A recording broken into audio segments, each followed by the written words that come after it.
यतिमिरोपशान्तये शान्तपावनमचिन्त्य वैभवं तं नरं वपुषि कुञ्जरं मुखे मन्महे किमपि तुम्दिलं महः शरणं करवाणि शर्मदं ते चरणं वाणिचराचरोपजीव्यं करुणामसृणैः कटाक्षपातैः कुरु माम् अम्ब कृतार्थसार्थवाहं शारदा शारदाम्भोजवदना वदनाम्बुजे सर्वदा सर्वदास्माकं सन्निधिः सन्निधिं क्रियात् विमलपटी कमलकुटी पुस्तकरुद्राक्ष शस्तहस्तपुटी कामाक्षि पक्ष्मलाक्षी कलितविपञ्ची विभासि वैरिञ्ची वागर्थाविव सम्पृक्तौ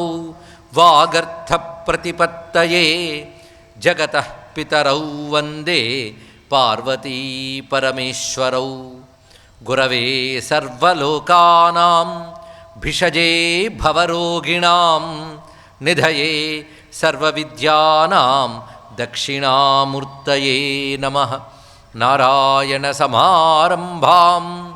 व्यासशङ्करमध्यमाम् अस्मदाचार्यपर्यन्तां वन्दे गुरुपरम्परां नारायणं नमस्कृत्य नरं चैव नरोत्तमं देवीं सरस्वतीं व्यासं ततो जयमुदीरयेत् यज्ञेश अच्युत गोविन्द माधव अनंत केशव कृष्ण विष्णु हृषीकेश वासुदेव नमोस्तुते दत्तात्रेयं महात्मानं वरदं भक्तवत्सलं प्रपन्नार्तिहरं वन्दे स्मर्तृगामी सनोवतु स्मर्तृगामी सनोवतु शिवाय गुरवे नमः शिवाय गुरवे नमः शिवाय गुरवे नमः शिवाय गुरवे नमः श्रीमात्रे नमः श्रीमात्रे नमः श्रीमात्रे नमः श्री विष्णुरूपाय नमः शिवाय श्री विष्णुरूपाय नमः शिवाय श्री विष्णुरूपाय नमः शिवाय श्री दत्तशरणं मम श्री दत्तशरणं मम श्रीदत्तशरणं मम नमो महद्भ्यो ऋषिभ्यो गुरुभ्यो नमः లోకగురువైన దత్తాత్రేయ స్వామి వారి పాదపద్మాలకు నమస్కరిస్తూ స్వామి అనుగ్రహంతో మనం చెప్పుకు వస్తున్న దత్తానుగ్రహ రూపమైన స్వామి చరిత్రని మనం ఈరోజు 4వ రోజులకు తీసుకొచ్చాం. నిన్నటి రోజున యదు మహారాజుకి యోగ రూపంతో దత్తాత్రేయులు వారు చేసిన బోధ మొత్తం 25 గురువుల ద్వారా తాను జ్ఞానాన్ని తెలుసుకున్నాను అనే విషయాన్ని చక్కగా ప్రకటించాడు. అటువంటి దత్తుని యొక్క చరిత్ర భాగవతంలో చెప్పినవి 2 మనం చెప్పుకున్నాం. ఒకటి ప్రహ్లాదునికి బోధించినది, రెండవది యదు మహారాజుకు బోధించినది. భాగవతంలోనే శ్లోకం ఉన్నది, యదు హైహ యాద్యాహ అని ఒకచోట ప్రహ్లాదాదిభ్య ఊచిమాన్ అన్నాడు. ఇక్కడ అంటే యదువుకి ప్రహ్లాదునికి చెప్పిన దత్తుడే అనే మాట భాగవతంలోనే ఉన్నది. బోధించినప్పుడు మాత్రం ఒక అవధూత కనబడ్డాడని అన్నారు. అంటే మనం పూర్వాపర సమన్వయం చేసుకుని అవధూత దత్తులు వారే అని గ్రహించుకున్నాం. ఈ విషయములన్నీ కూడాను ఎవరు చెప్తున్నారు అంటే వేదధర్ముడు తన శిష్యుడైన దీపకుడికి బోధిస్తున్నాడు పరమపావన కాశీ మహాక్షేత్రంలో మణికర్ణికా తీర్థంలో. అది వింటున్నటువంటి దీపకుడికి ఒక్కసారి ఆనందం కలిగి, మా అమ్మ నాన్న ధన్యులు, ఎందుకంటే వారికి పుట్టిన నేను మీ ద్వారా ఈ కథ వినగలుగుతున్నాను గనక వారు ధన్యులు అన్నారు. అంటే దత్తాత్రేయుని ఆరాధన చేసేవాళ్ళు, ఆయన గురించి వినేవారు, వారు ధన్యులు మాత్రమే కాకుండా వారి కుటుంబము కులము కూడా ధన్యమవుతుంది అని తెలుస్తున్నది ఇక్కడ. అటువంటి దత్తమహిమ పైగా అంత తేలిగ్గా దొరకదు దత్తాత్రేయుడి గురించి వినడం. అదే శ్రీ దత్తాత్రేయ మాహాత్మ్యం శ్రవణం సురదుర్లభం. దేవతలకు కూడా సాధ్యం కాదు దత్తుని గురించి అంత శ్రద్ధగా వినగలిగే యోగం రావడం. అది నాకు ఏన ప్రాప్తం భగవతః శ్రీముఖోద్గీరితం బత. మీ యొక్క శ్రీముఖం నుంచి, అంటే నా గురువైన మీ నుంచి ఈ కథ, మీ శ్రీముఖం నుంచి కథ వినగలగడం నా భాగ్యము అని చెప్తూ, ఎంత విన్నా దత్తుని కథ నాకు తృప్తి కలగట్లేదు, ఇంకా వినాలనిపిస్తుంది. ఇప్పటి వరకు మీరు అజగరాఖ్యానము అవధూత కథానకము అని 2 విషయములు విస్తారంగా చెప్పారు. అజగరాఖ్యానం అంటే మొన్నటి రోజు చెప్పుకున్న ప్రహ్లాదునికి జరిగిన బోధ. అవధూత కథానకం అంటే నేటి రోజు యదుమహారాజుకి జరిగినది. తత్పూర్వం స్వామి యొక్క అవతారం ఇత్యాదులు చెప్పుకున్నాం. ఎన్ని విన్నా నా తృప్తి అధిగచ్చామి, ఇంకా తృప్తి కలగట్లేదు, ఇంకా వినాలనున్నది అని చెప్తూ, అసలు నా మనస్సంతా దత్తుడు తప్ప మరొకటి పట్టట్లేదు, ఆ స్థితిలో ఉన్నాను అన్నాడు. ఇక్కడ నిజంగా శ్రోతకు ఆ స్థితి రావడం చాలా గొప్ప విషయం అండి. అలాగ వినగలిగితే ఆ శ్రవణం మోక్షానికి ఉపయుక్తమైన సాధన అవుతుంది. శ్రవణం ద్వారా పరీక్షణ్ మహారాజు మోక్షం పొందాడు. మనం ఎన్నో శ్రవణాలు చేసాం, ఎక్కడ వాళ్ళని అక్కడే ఉన్నాం. ఎందుకంటే శ్రవణంలో కూడా ఈ స్థితి రావాలి. అందుకే మధ్య మధ్యలో ఆగి ఈ సంభాషణ వ్యాసుడు చెప్పడంలో ఉద్దేశం ఏంటంటే, శ్రవణానికి కావలసిన సావధాన స్థితి, శ్రద్ధ ఎంత అవసరమో చెప్తున్నాడు ఇక్కడ. ఆ శ్రద్ధకు సంకేతమే హృదయం మే హృతం బ్రహ్మన్ దత్తదేవేన యత్స్వయం న శృణోమి న పశ్యామి న స్మరామి చ తం విన. నా హృదయం దత్తదేవుని చేత దొంగిలించబడినది. అందుకని దత్తుని గురించి తప్ప మరొక దాని గురించి వినాలని లేదు, చూడాలని లేదు, స్మరించాలని లేదు. ఆయనే నా స్మరణ, ఆయనే నా శ్రవణం, ఆయనే నా దర్శనము అని చెప్పి ప్రార్థించి, ఇంకా వినాలనుంది అనగానే, ఇప్పుడు నీకు పితాపుత్ర సంవాదం అని ఒక మంచి విషయం చెప్తున్నాను విను అన్నాడు. ఇది చాలా విశేషమైనటువంటి వృత్తాంతం. ఇందులో జీవుడి పరిస్థితి ఈ సంభాషణలో మనకు తెలుస్తుంది. ఇవాళ మనం ఈ శరీరంతో ఉన్నాం. ఇవాళ అంటే పుట్టిన దగ్గర నుంచి, ఆ పుట్టిన తర్వాత కూడా ఈ శరీరం నేను అని భావం బలపడ్డానికి కొన్ని సంవత్సరాలు పడుతుందండి. ఆ తర్వాత ఈ శరీరం నేననే భావం వదలదు, ఇంకా అదే పట్టు కూర్చుంటుంది. ఆఖరికి నేను అనేది ఈ శరీరంతోనే మనల్ని మనం గుర్తించుకుంటూ అసలు ఆత్మవైపు వెళ్ళే ప్రయత్నం చేయకుండా ఈ శరీరంతో తెచ్చుకున్నవి వీటితో మమేకం చెందిపోతూ ఉంటూ అసలు వీటిని నడిపేది ఏమిటని ప్రశ్న వేయకుండా వెళ్ళిపోతుంటాం.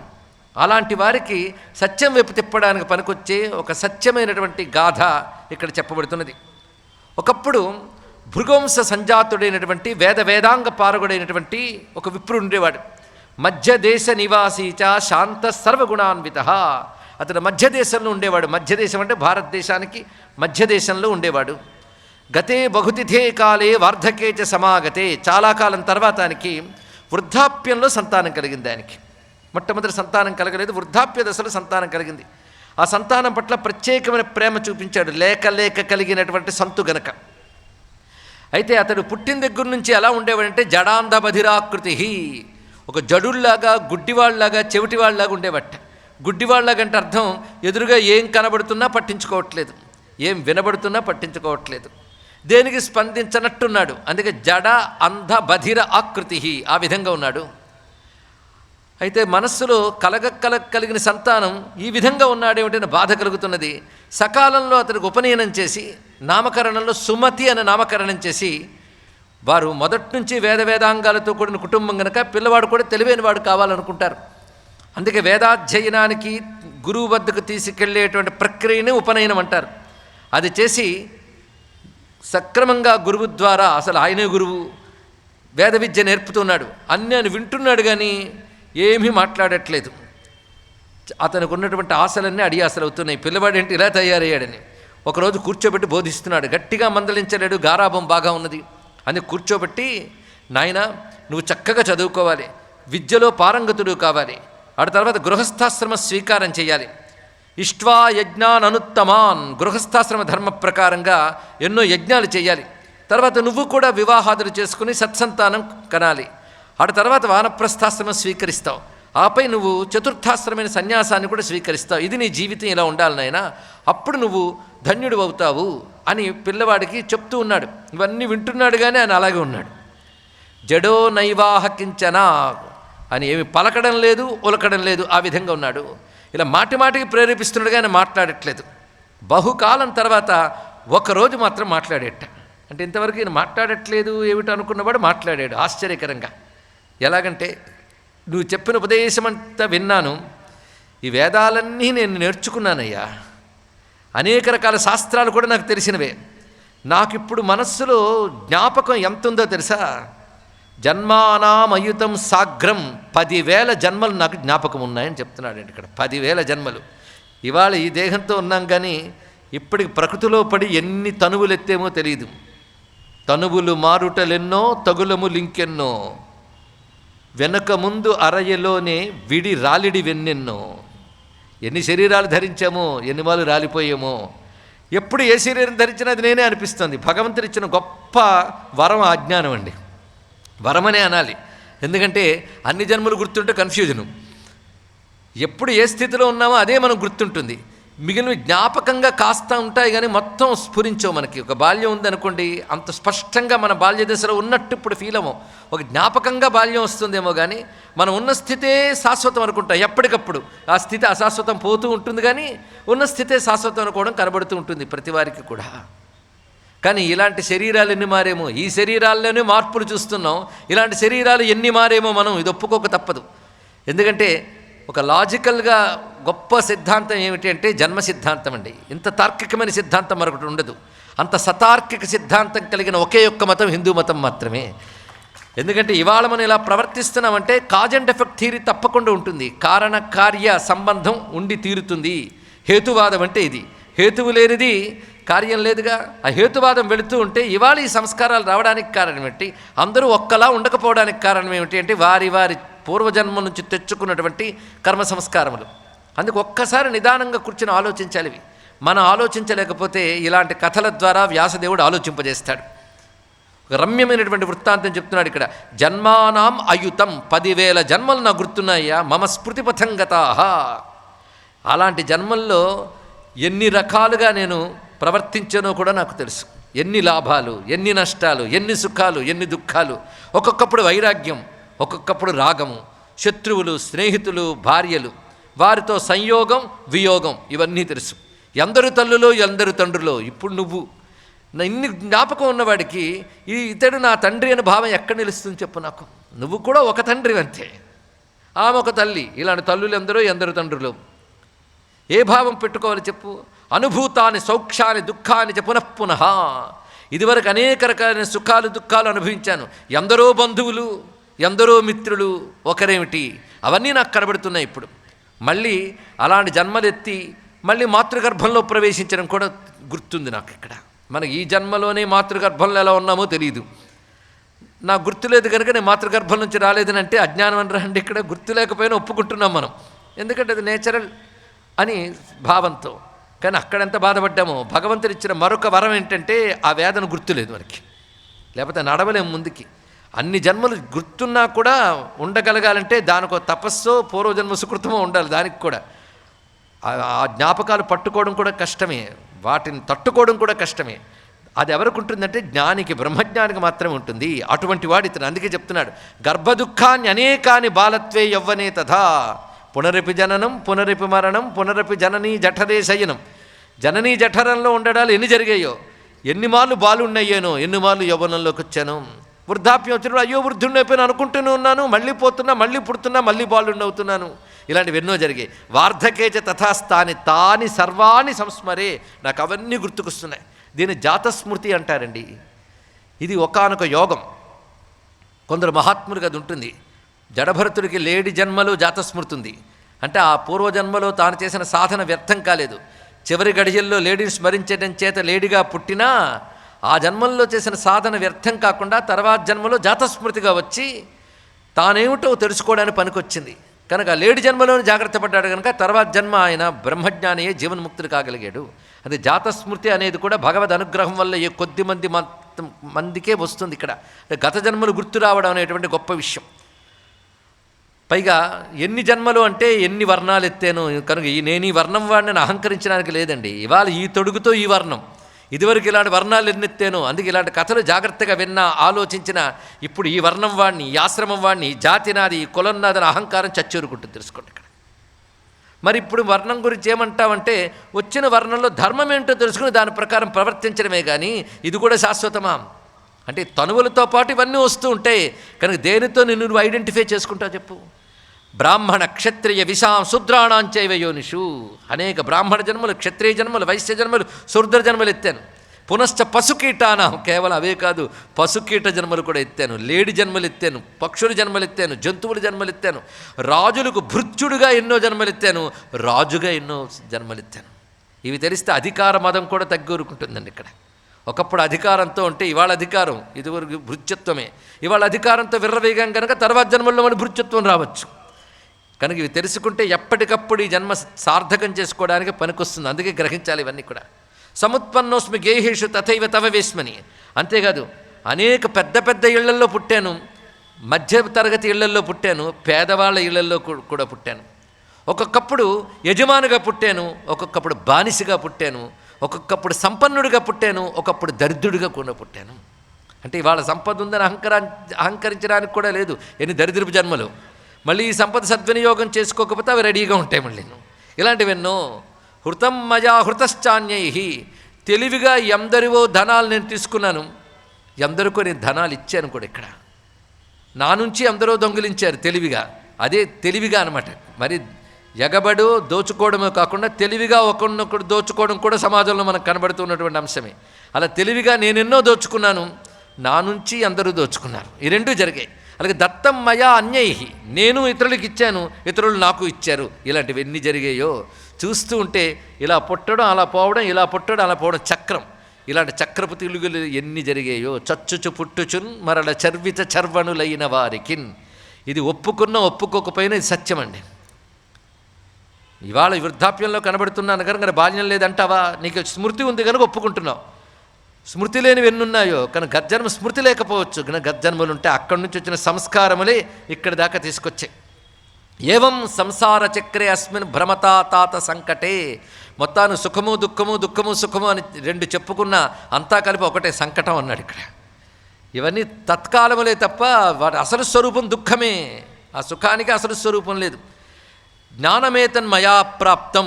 ఈ జన్మలో నాకు జ్ఞానం కలిగింది. జ్ఞానం అంటే నేనంటే ఏమిటో తెలిసినది. మారుతున్న శరీరాలు నేను కాదు, మారని ఆత్మ ఏది ఉందో అది నేను. ఆ ఎరుక ఎవరికైతే కలుగుతుందో వాడికి మరి శరీరాలు రావు. అది తెలుసుకోవాల్సింది ఇక్కడ. ఎరుకంటే నాకు తెలిసండి ఈ శరీరం నేను కాదు, ఆత్మ నేను. కబుర్లు చెప్తే లాభం లేదు. ఆత్మగా నువ్వు ఫీల్ అవుతున్నావా, ఆత్మగా నువ్వు ఉండగలుగుతున్నావా, అది తెలుసుకోవాలి. అదే బ్రహ్మముగా ఉండగలుగుట. ఆత్మ సర్వమునందు ఒకటిగానే ఉంది, తనువులే మారుతున్నాయి. కానీ అందరి యందు ఏది ఆత్మగా ఉన్నదో, అహమాత్మ గుడాకేశ సర్వభూతాశయ స్థిత అని భగవద్గీతలో స్వామి చెప్పినట్లు, అది నేననే స్థితిలో ఉన్నటువంటి వాడికి ఈ తనువు నేననే భ్రాంతి ఉండదు. ఏదో ఒక ప్రారంధం వల్ల ఈ శరీరం లభించింది, కానీ ఎన్నో జన్మల సాధన వల్ల నాకిప్పుడు జ్ఞానమేతన్ మయా ప్రాప్తం. ఈ జ్ఞానానికి లక్షణం ఏంటో తెలుసా? మోక్ష సంప్రాప్తికారకం. ఈ జ్ఞానం మోక్షాన్ని ఇస్తున్నది. మోక్షం అంటే మళ్ళీ జనన మరణ పరంపరల్లోకి పడకపోవడం మోక్షం. దానికి పనికొస్తుంది జ్ఞానం అని చెప్తూ, ఈ జ్ఞానమే నువ్వు చెప్పేవి వేదములన్నీ చదవాలి అని, అలాంటి వేదములన్నిటి యొక్క సారం ఈ జ్ఞానము సుమా అన్నాడు ఇక్కడ. అంటే వేదాలు అక్కర్లేదని కాదు, వేదములన్నిటి సారం ఇది. ఇదే విజ్ఞానే యత్ర సర్వోయం ఋగ్యజుస్సామ సన్నితః. ఇది చెప్తూ నేను ఇలాంటి వేదములు, ఆ వేదములను అనుసరించిన శాస్త్రాలు ఇవన్నీ గజ్జన్మల్లో చాలా అధ్యయనం చేశాను. ఇన్ని జన్మలు గుర్తున్న వాడికి అది గుర్తుండదో చెప్పు. అదేవిధంగా అనేక యజ్ఞాలు దానాలు చేశాను. చెప్తున్నాను, యజ్ఞ దానాదులను కర్మలే. ఈ కర్మలు మోక్షాన్ని ఇవ్వవు సుమా. జ్ఞానం లభించిన వాడికి కర్మ యొక్క అవసరం లేదు. అంతవరకు కర్మ అవసరమే. జ్ఞానం లభించే వరకు కర్మ అవసరమే. జ్ఞానం లభించనంత వరకు కర్మను విడిచిపెడితే వాడు కర్మ భ్రష్టుడవుతాడు. జ్ఞానం పొందినటువంటి వాడు కర్మల్ని సన్యసించిన వాడవుతాడు. సన్యసించుట అంటే జ్ఞానం చేత కర్మబంధములు విడిచిన వాడు అతడు. అటువంటి వాడు మహాత్ముడు. అటువంటి వాడికి యజ్ఞదానాదికులు అక్కర్లేదు. అటువంటి కర్మలు ఏం చేస్తాయి? నిజానికి ఆ లోకం ఈ లోకం తిప్పుతాయి అంతే.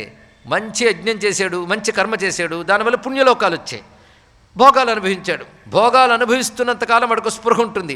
కొంతకాలం నా పుణ్యం పోతుంది, ఈ భోగం పోతుంది, మళ్ళీ భూమి మీదకి పడాలి అని దిగులుంటూనే ఉంటుంది ఇక్కడ. కనుక లోకాలన్నిట్లో అనుభవించేవన్నీ కూడాను దుఃఖములే. భోగములు కూడా దుఃఖాన్ని కప్పుకున్న తొడిగే. తెలుసుకోండి, ఈ నిర్వచనం బాగా తెలుసుకోవాలి. ఇక్కడ దుఃఖానికి వేసిన తొడిగే భోగం.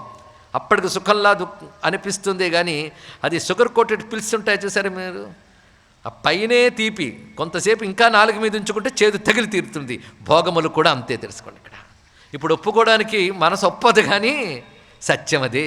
చాలామంది చేతులు కాలే ఆకులు పట్టుకోవడమే కదా. కానీ అరటిపండు బొలిచినట్లుగా సత్యం ఇది అని తేల్చి చెప్పేస్తున్నాడు. ఎందుకంటే ఈయనకు మొహమాటం లేదు కదా, అది ఉన్నమాట చెప్పేస్తున్నాడు ఈయన. అందుకే ఇవన్నీ కూడా భూలోకంలో రాజ్యము, అధికారము, సంపద, హోదా ఇవన్నీ ఎలాంటివో పైలోకంలో స్వర్గాది సుఖములు అలాంటివే. వీటికి శాశ్వతత్వం లేదు, వాటికి లేదు. వీటితో పొంచి ఉంటుంది దుఃఖం, వీటికి అనుబంధంగా దుఃఖం ఉంటుంది. సుఖం పక్కనే ఉంటుంది దుఃఖం, సుఖం లోపల కూడా దుఃఖం ఉంటుంది. సుఖం దుఃఖం కలిసే ఉంటాయి. అది అటువంటిప్పుడు దానికి పూర్తిగా సుఖం ఎలా చెప్తావు? అవి దుఃఖములే గట్టిగా ఆలోచిస్తాయి. అందుకే రాజ్యం స్వర్గాదికంచైవ దుఃఖమేవా నతత్ సుఖం. రాజ్యము స్వర్గము కూడా దుఃఖమే, అందులో సుఖమేం లేదు. ఇన్నాళ్ళకి నాకు పదవి వచ్చిందని మురిసిపోతూ తెగ తిరుగుతుంటాడు, కానీ వాడి దుఃఖాలు వాడికి ఉంటాయి, వాటిల్లో ఉండవండి. సుఖం తన్నిర్గుణం బ్రహ్మ. మరి ఎక్కడయ్యే సుఖం ఉన్నది అంటే గుణాతీతమైనటువంటి ఆ బ్రహ్మమునందు మాత్రమే సుఖమున్నది. అది సర్వ దుఃఖాతిగం విభో. అది ఎవడు పొందగలడంటే సర్వసంగ వినిర్ముక్త తత్ప్రాప్స్యామి పరంపదం. సంగములన్నీ వీడినవాడు మాత్రమే దాన్ని పొందగలడు. మనస్సుకి ఏ విషయ సంపర్కం తగిలినా విష్ణు సంపర్కం ఉండదు ఇక్కడ. కనుక విష్ణువుతో సంపర్కం, పరమాత్మతో సంపర్కం ఏదుందో అది ఐకాత్మ్యమైనటువంటి అనుబంధం. అది ఇక్కడ అభిన్న భావం అటువంటిది. కనుకనే నాకు ఈ కర్మానుష్ఠానములు ఇవన్నీ కూడా సరైనటువంటి స్థితికి తీసుకువెళ్ళవని నాకు తెలిసి, ఇప్పుడు నాకు ఆ జ్ఞానం కలిగిన తర్వాత సమ్యజ్ఞానం కలిగిన వాడికి తస్మాదుత్పన్న బోధస్య వేదై కిమ్మే ప్రయోజనం. బోధ ఎవడికి కలుగుతుందో వాడికి వేదంతో ప్రయోజనమేముందయ్యా అన్నాడు ఇక్కడ. ఈ మాట భగవంతుడు భగవద్గీతలోనే చెప్పాడండి. త్రైగుణ్య విషయా వేదాహ నిస్త్రైగుణ్యో భవార్జున, ఇది మాట చెప్పాడు. అంటే దీన్ని బట్టి వేదాలు అక్కర్లేదు, ఇవన్నీ మీ పురాణంలోనే చెప్పారు కదా, వేదం అక్కర్లేదు అని చెప్పడం కాదు ఇక్కడ. అంటే వేదాదులు కర్మకి ప్రధానంగా తీసుకోకుండా చిత్తశుద్ధ్యర్థం చేయడానికి కర్మకి ఎంత అవసరమో అంత గ్రహించి మిగిలిందంతా కూడా ఆత్మవిచారానికి కావలసినటువంటి జ్ఞానాన్ని మనం గ్రహించాలి ఇక్కడ. కనుక వేదంలో చెప్పిన కర్మ ఉపాసన కూడా చిత్తశుద్ధికి, చిత్త ఏకాగ్రతకి ఎంత అవసరమో, జ్ఞానం పొందడానికి సాధనకి ఎంత అవసరమో అంత గ్రహించాలి సాధన దశలో. సిద్ధ దశకు వెళ్ళాక వాటితో కూడా పని లేదు. కానీ సిద్ధ దశలో ఉన్నటువంటి వాడి మాట ఇక్కడ. కనుకనే నేను చాలా తృప్తిగా ఉన్నాను, ఆనందంగా ఉన్నాను. చూడండి, ముసలి తండ్రికి పిల్లవాడు చెప్తున్నాడు. ఇలాంటి కథలే మనకు కనబడతాయి. అంత వయసు పెరిగిపోయిన రాక్షసుడికి చిన్నపిల్ల నిర్భయంగా ఉండి చెప్తాడు అంతా విష్ణువే అని. ఆ కథ మీకు తెలుసు. అదేమిటో మన సంస్కృతిలో చిన్నపిల్లలే జ్ఞానాన్ని చెప్పారు అంటే జ్ఞానానికి వయసు నిమిత్తం లేదయ్యా, చిన్నప్పుడే నేర్చుకోవాలి అని చెప్పడం ఒకటి. పెద్దవాళ్ళైనా మాకెందుకు రాలేదంటే హిరణ్యకశిపుడికి కూడా రాలేదు కదా, మీరు బాధపడకండి అని చెప్పాలి ఇక్కడ. అంటే వాళ్ళంతా మీరు అంత ఏం చేస్తాం ఇక్కడ వయస్సులా అండి. కనుకనే జ్ఞానం పొందడానికి సాధనకి వయస్సులు చూసుకోవద్దు. శరీరంలో పటుత్వం ఉన్నప్పుడే మొదలుపెట్టాలి. అయితే దానికి పురాకృత ప్రారంధములు వెనకుండాలి. నాకు గత ప్రారంధం లేదు కనుక జ్ఞానం రాలేదు. మీరేమంటారు అంటే నాకు ప్రారంధం లేదు కనుక తిండి లేదంటారా? వండుకోవట్లే, సంపాదించట్లే. అదేవిధంగా ఇక్కడ సాధన చేయవలసినదే. ఒక్కొక్క రోజు పోతూ ఉంటే భగవంతుడి సాధనకిచ్చిన ఆయువనే అవకాశాన్ని మనం ఒక్కొక్కటి వ్యర్థం చేసుకుంటున్నామని తెలుసుకోవాలి ఇక్కడ. అలాగే ఐహికంగా ఒక కీర్తి కోసమో హోదా కోసం ప్రయత్నిస్తున్నామంటే వ్యర్థమైన వాటి కోసమే ప్రయత్నిస్తున్నాం. అవి కూడదని కాదు, అవి అశాశ్వతమని తెలుసుకుంటూ శాశ్వతమైన ధర్మం కోసం, మోక్షం కోసం వాటిని ఎలా వాడాలో తెలుసుకోగలగాలి ఇక్కడ. అందుకే రాగ ద్వేష భయ ఉద్వేగ కామ క్రోధాది వర్జిత శాంతించాహముపాగమ్య ముక్తో మత్త ఇవ ద్విప. ఒక దానిపై రాగం కానీ మరొక దానిపై కోపం కానీ, రాగం ఉంటే కోపం ఉంటుందండి. ఎప్పుడైతే ఇది నాది అనే భావం కలగగానే అది నాది అనే భావాన్ని నిలవనివ్వని వాటన్నిటి మీద కోపం వస్తుంది ఇక్కడ. అని రాగం తర్వాత వచ్చేటువంటిది కోపం, భయం, ఉద్వేగం. ప్రతిదానికి ఏదో తొందరపాటు, ఆవేశాలు. అదేవిధంగా ఏదో వస్తువును కోరుకోవడం, ఇవన్నీ కూడా అందరికీ ఉంటాయి కానీ ప్రస్తుతం లేవు. అదేవిధంగా శాంతంతో నేనున్నాను. ఒక పరవశించిన మదించిన ఏనుగు ఎలా ఉంటుందో అలా ఉన్నాను అన్నాడు ఇక్కడ. మదగజం, మదం అంటేనే మైమరపు. మైమరపు అంటే అర్థం ఇక్కడ బహిర్ముఖత్వం లేని బ్రహ్మానంద స్థితిలో తనను తాను మైమరచిన స్థితిని ఇక్కడ చెప్తున్నాడు ఇక్కడ. అది బ్రహ్మానంద పారవశ్యం. అదే ముక్తో మత్త ఇవ ద్విప విచరిష్యే మహీమేతాం. అందుకే నేను ఎక్కడైనా తిరుగుతాను, ఏ భయం లేదు తెలుసా. ఎందుకంటే దేనికి భయపడాలి? ఇవేవి సత్యములు కావు, ఏది సత్యమో నాకు తెలుసు కనుక ఆ స్థితిలో నేనున్నాను. అంటే ఒక్కసారి ఆశ్చర్యపోయాడు. నిన్న కాక మొన్న నా ముందు పెరుగో, ఇప్పటి వరకు జడుడని, గుడ్డివాడి వంటివాడని, చెవిటివాడి వంటివాడు అనుకున్నాను, ఏవి పట్టట్లేదని. కానీ నీకు పట్టిన జ్ఞానం మాకు పట్టలేదు, ఇది తెలుసుకో. ఎందుకంటే బాలోన్మత్త పిశాచవత్ అని చెప్పినప్పుడు యోగులు చిన్నపిల్లల్లా ఉన్మత్తుల్లా పిశాచాల్లా ఉంటారు అంటే పిశాచాలు ఉన్మత్తులు గొప్పవని కదా అర్థం. ఇక్కడ వాడు పిచ్చివాళ్ళ ఉంటాడండి అంటారు, కానీ నిజానికి మనం పిచ్చివాళ్ళం, వాడు కాదు. అయితే 100 మంది పిచ్చివాళ్ళ మధ్య ఒక్క మంచివాడు ఉంటే వాళ్ళందరూ కలిసి నువ్వు పిచ్చి, మీ అమ్మకి పిచ్చి, మీ నాన్నకి పిచ్చి నడుస్తారు. అదేవిధంగా జ్ఞాని దొరకడం కష్టం కనుక అజ్ఞానులందరూ కలిసి ఆయన పిచ్చివాడని జడుడని అంటారయ్యా అన్నాడు. ఇక్కడ అనుకోలేదు, ప్రహ్లాదుడిని చూసి హిరణ్యకశిపుడే వీడు జడుల్లా కనబడుతున్నాడు అనుకున్నాడు. ఇక్కడ వాడి యొక్క జడత్వం, వాడే పూర్తి చైతన్యంతో ఉన్నాడు. మిగిలిన వాళ్ళు ఆత్మ విషయంలో జడులు, లోక విషయంలో చాలా యాక్టివ్. కానీ జ్ఞానులు జ్ఞానం విషయంలో చాలా యాక్టివ్గా ఉంటారు, లోక విషయంలో జడంగా ఉంటారు. వాళ్ళకి పట్టదండి, అది తేడా ఇక్కడ. కిమేతద్ భాషసే వత్స కుతస్థే జ్ఞాన సంభవ. ఏమిటయ్యా నువ్వు మాట్లాడుతున్నావు, ఇంత చక్కటి జ్ఞానాన్ని ఎలా చెప్తున్నావు? ఎందుకంటే ఈ తండ్రి శాస్త్రములన్నీ చదివాడు. ఇతడు చెప్పినటువంటి వేదాంత జ్ఞానం అతనికి తెలియక కాదు, అది బాగా గమనించవలసిన అంశం అండి. ఇవాళ కొత్తగా కుర్రాడొచ్చి బ్రహ్మజ్ఞానం గురించి చెప్తున్నాడు అనుకోవద్దు. తెలియక కాదు, పెద్ద ఆయనకి అన్నీ తెలుసు, కానీ అది పరోక్ష జ్ఞానం అంటారు. ఇక్కడ శాస్త్రముల్లో ఉన్నది బాగా అర్థం చేసుకుని ఆ సిద్ధాంతం గురించి వాదిస్తూ అవతలి వాడికి స్పష్టంగా అర్థమయ్యేటట్లు చెప్పగలగడాన్ని పరోక్ష జ్ఞానం అంటారు. అసలు జ్ఞానం లేని దానికంటే ఇది చాలా గొప్పది. ఎందుకంటే ఏదో చెప్పారు కానీ జ్ఞానం ఏం అర్థం కాలేదండి, ఒక స్టోరీ లేదు. నిన్నైతే 25 గురువులు కనబడ్డారు కథ, ఇవాళ ఏం స్టోరీ లేదండి అని అనొచ్చు. అంటే జ్ఞానం గ్రహించడం కూడా కష్టమే, చెప్పినా చదివినా కూడా గ్రహించడం కష్టమే. అలాంటిది స్పష్టంగా గ్రహించి ఇది బ్రహ్మము, ఇది ఆత్మ, ఇది అనాత్మ, అనాత్మలు మిథ్యలు, బ్రహ్మమే సత్యం అని స్పష్టంగా గ్రహించడం పరోక్ష జ్ఞానం. అంటే తాను గ్రహించగలడు, ఇతరులకి చక్కగా గ్రహింపజేయగలడు. అది గొప్పదే, సందేహం లేదు. కానీ అది అల్టిమేట్ కాదయ్యా అన్నాడు. ఇక్కడ పరోక్ష జ్ఞానం అనేది పాపనాశనం చేస్తుందని సందేహం లేదు, కానీ తర్వాత జన్మల్లో ఎప్పుడైనా ఇస్తుంది. కనుక పరోక్ష జ్ఞానం కూడా వ్యర్థం కాదు, కానీ అది నేరుగా మోక్షాన్ని ఇవ్వదు. నేరుగా మోక్షం ఇచ్చేదేది అపరోక్ష జ్ఞానం. అపరోక్షం అని ఎందుకన్నారని తర్వాత తెలుసుకుందాం. మొత్తానికి పరోక్షము అంటే వాడికి ఆత్మ గురించి అర్థమైంది కానీ అనుభవానికి రాలేదండి ఇక్కడ. అందుకే ప్రతి వాళ్ళు ఆత్మ అంటే ఏమిటో కబుర్లు ఆడతారు, కానీ అనుభవం రావడం మహా కష్టం. అలా ఈ తండ్రికి తెలియక కాదు, శాస్త్రంలో ఉన్నవన్నీ తెలుసు, కానీ ఇంకా అపరోక్షానుభూతి రాలేదంతే. పరోక్ష జ్ఞానంగా శాస్త్రములు అన్నీ తెలుసు. ఏ ఉపనిషత్తునైనా కోట్ చేయగలడు, జీవబ్రహ్మైక్య సంబంధమైన అద్వైత ప్రతిపాదకమైన కారికలు చెప్పగలడు, వ్యాఖ్యానాన్ని చెప్పగలడు, సిద్ధాంత ప్రతిపాదన చేయగలడు. అంత మహానుభావుడే, సందేహం లేదు. కానీ అనుభవం లేదు. అనుభవం వచ్చే వరకు మాత్రం సత్కర్మలు ఆచరించాలి, భగవద్భక్తి కలిగి ఉండాలి, అవన్నీ చేస్తున్నాడు. పిల్లవాడిని కూడా అలా తీర్చిదిద్దుదాం అనుకున్నాడు, కానీ పిల్లవాడు తీర్చిదిద్దబడ్డం కాదు, ఇవన్నీ దాటి వెళ్ళిపోయాడు మహానుభావుడు. ఇక్కడ ఆశ్చర్యపోతున్నాడు. ఇక్కడ అలాంటి పుత్రుడు పుట్టడమే ఆ తండ్రి ఇదివరకు చేసుకున్న యజ్ఞాల పుణ్యాల తపస్సుల ఫలమండి. ఇక్కడ సామాన్యంగా దొరుకుతారా? ఒక సుఖయోగింద్రుడు వంటివాడు ఇతను. అంటే పుట్టుకతోనే బ్రహ్మజ్ఞాని. ఏదో ప్రారంభం ఒకటి ఉంది కనుక శరీరం దాల్చాడు, కానీ శరీరంతో తాదాత్మ్యం లేదు మహానుభావుడికి. ఇలాంటి వాళ్ళ ప్రారంధం ఇతర మానవులకు ఉపయోగం అండి ఇక్కడ. ఎందుకంటే ఒక సుఖయోగింద్రుడు బ్రహ్మవేత్త అయినప్పుడు ఆయన భూమి యందు ఉండవలసిన అవసరం లేదు, కానీ భూమి యందు తిరగడం పరీక్షితు యొక్క అదృష్టం, మరికొందరు మహాత్ముల యొక్క అదృష్టం. ఆదిశంకర భగవత్పాదులు వంటి మహాత్ములు ఇటువంటి సుఖయోగింద్రుడి వంటి స్థితికి చెందినటువంటి వాడు ఆసేతు సీతాచలం భారతదేశంలో సంచరించాడంటే ఈ దేశం చేసుకున్న అదృష్టం, ఇక్కడ ప్రజలు చేసుకున్నటువంటి అదృష్టం. బోధ చేయడం ఆ గురువుకు అవసరం లేదు. ఇతర పండితులు అంటారా, వాళ్ళు బోధ నెపంతో వాళ్ళు జ్ఞానాన్ని సాధన చేసుకోవడానికే చేస్తారు.